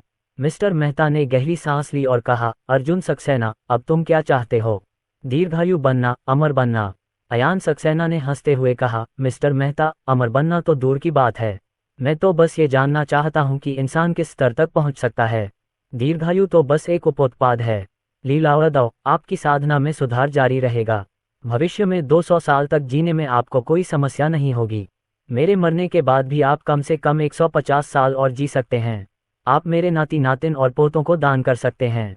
अयान सक्सेना, ली लाओज़ेन ने कहा, अर्जुन सक्सेना, तुम बातें छिपाने में बहुत अच्छे हो। तुमने वास्तव में इन बातों को इतने लंबे समय तक गुप्त रखा। अगर आप अब इतने अमीर नहीं होते तो क्या आप इस बात से चिंतित होते कि कोई कुछ गलत कर सकता है? क्या आप इसे गुप्त रखना जारी रखते? अयान सक्सेना मुस्कुराया और बोला, मिस्टर मेहता, मैंने आपसे पहले ही कहा था कि मैं पिस्तौल की गोलियों को रोक सकता हूँ। श्री मेहता ने अपना सिर हिलाया। इस कदर, मैं बुलेट प्रूफ जैकेट पहनकर भी पिस्तौल की गोलियों से खुद को बचा सकता हूँ। पिस्तौल और स्नाइपर राइफलों की शक्ति में बहुत बड़ा अंतर होता है।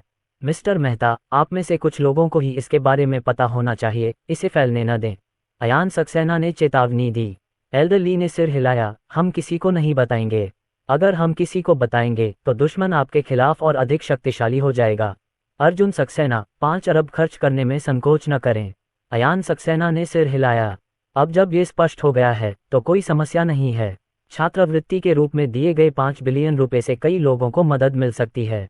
श्री मेहता चले गए। अगले दिन वह कई बड़े लोगों के साथ बैठा। उन्होंने अयान सक्सेना को अपनी स्थिति के बारे में बताया। अर्जुन सक्सेना छिपने में बहुत अच्छा है। मुझे लगता है कि उनके चरित्र में संभवतः और भी बहुत कुछ है। बड़े लोगों में से एक ने कहा,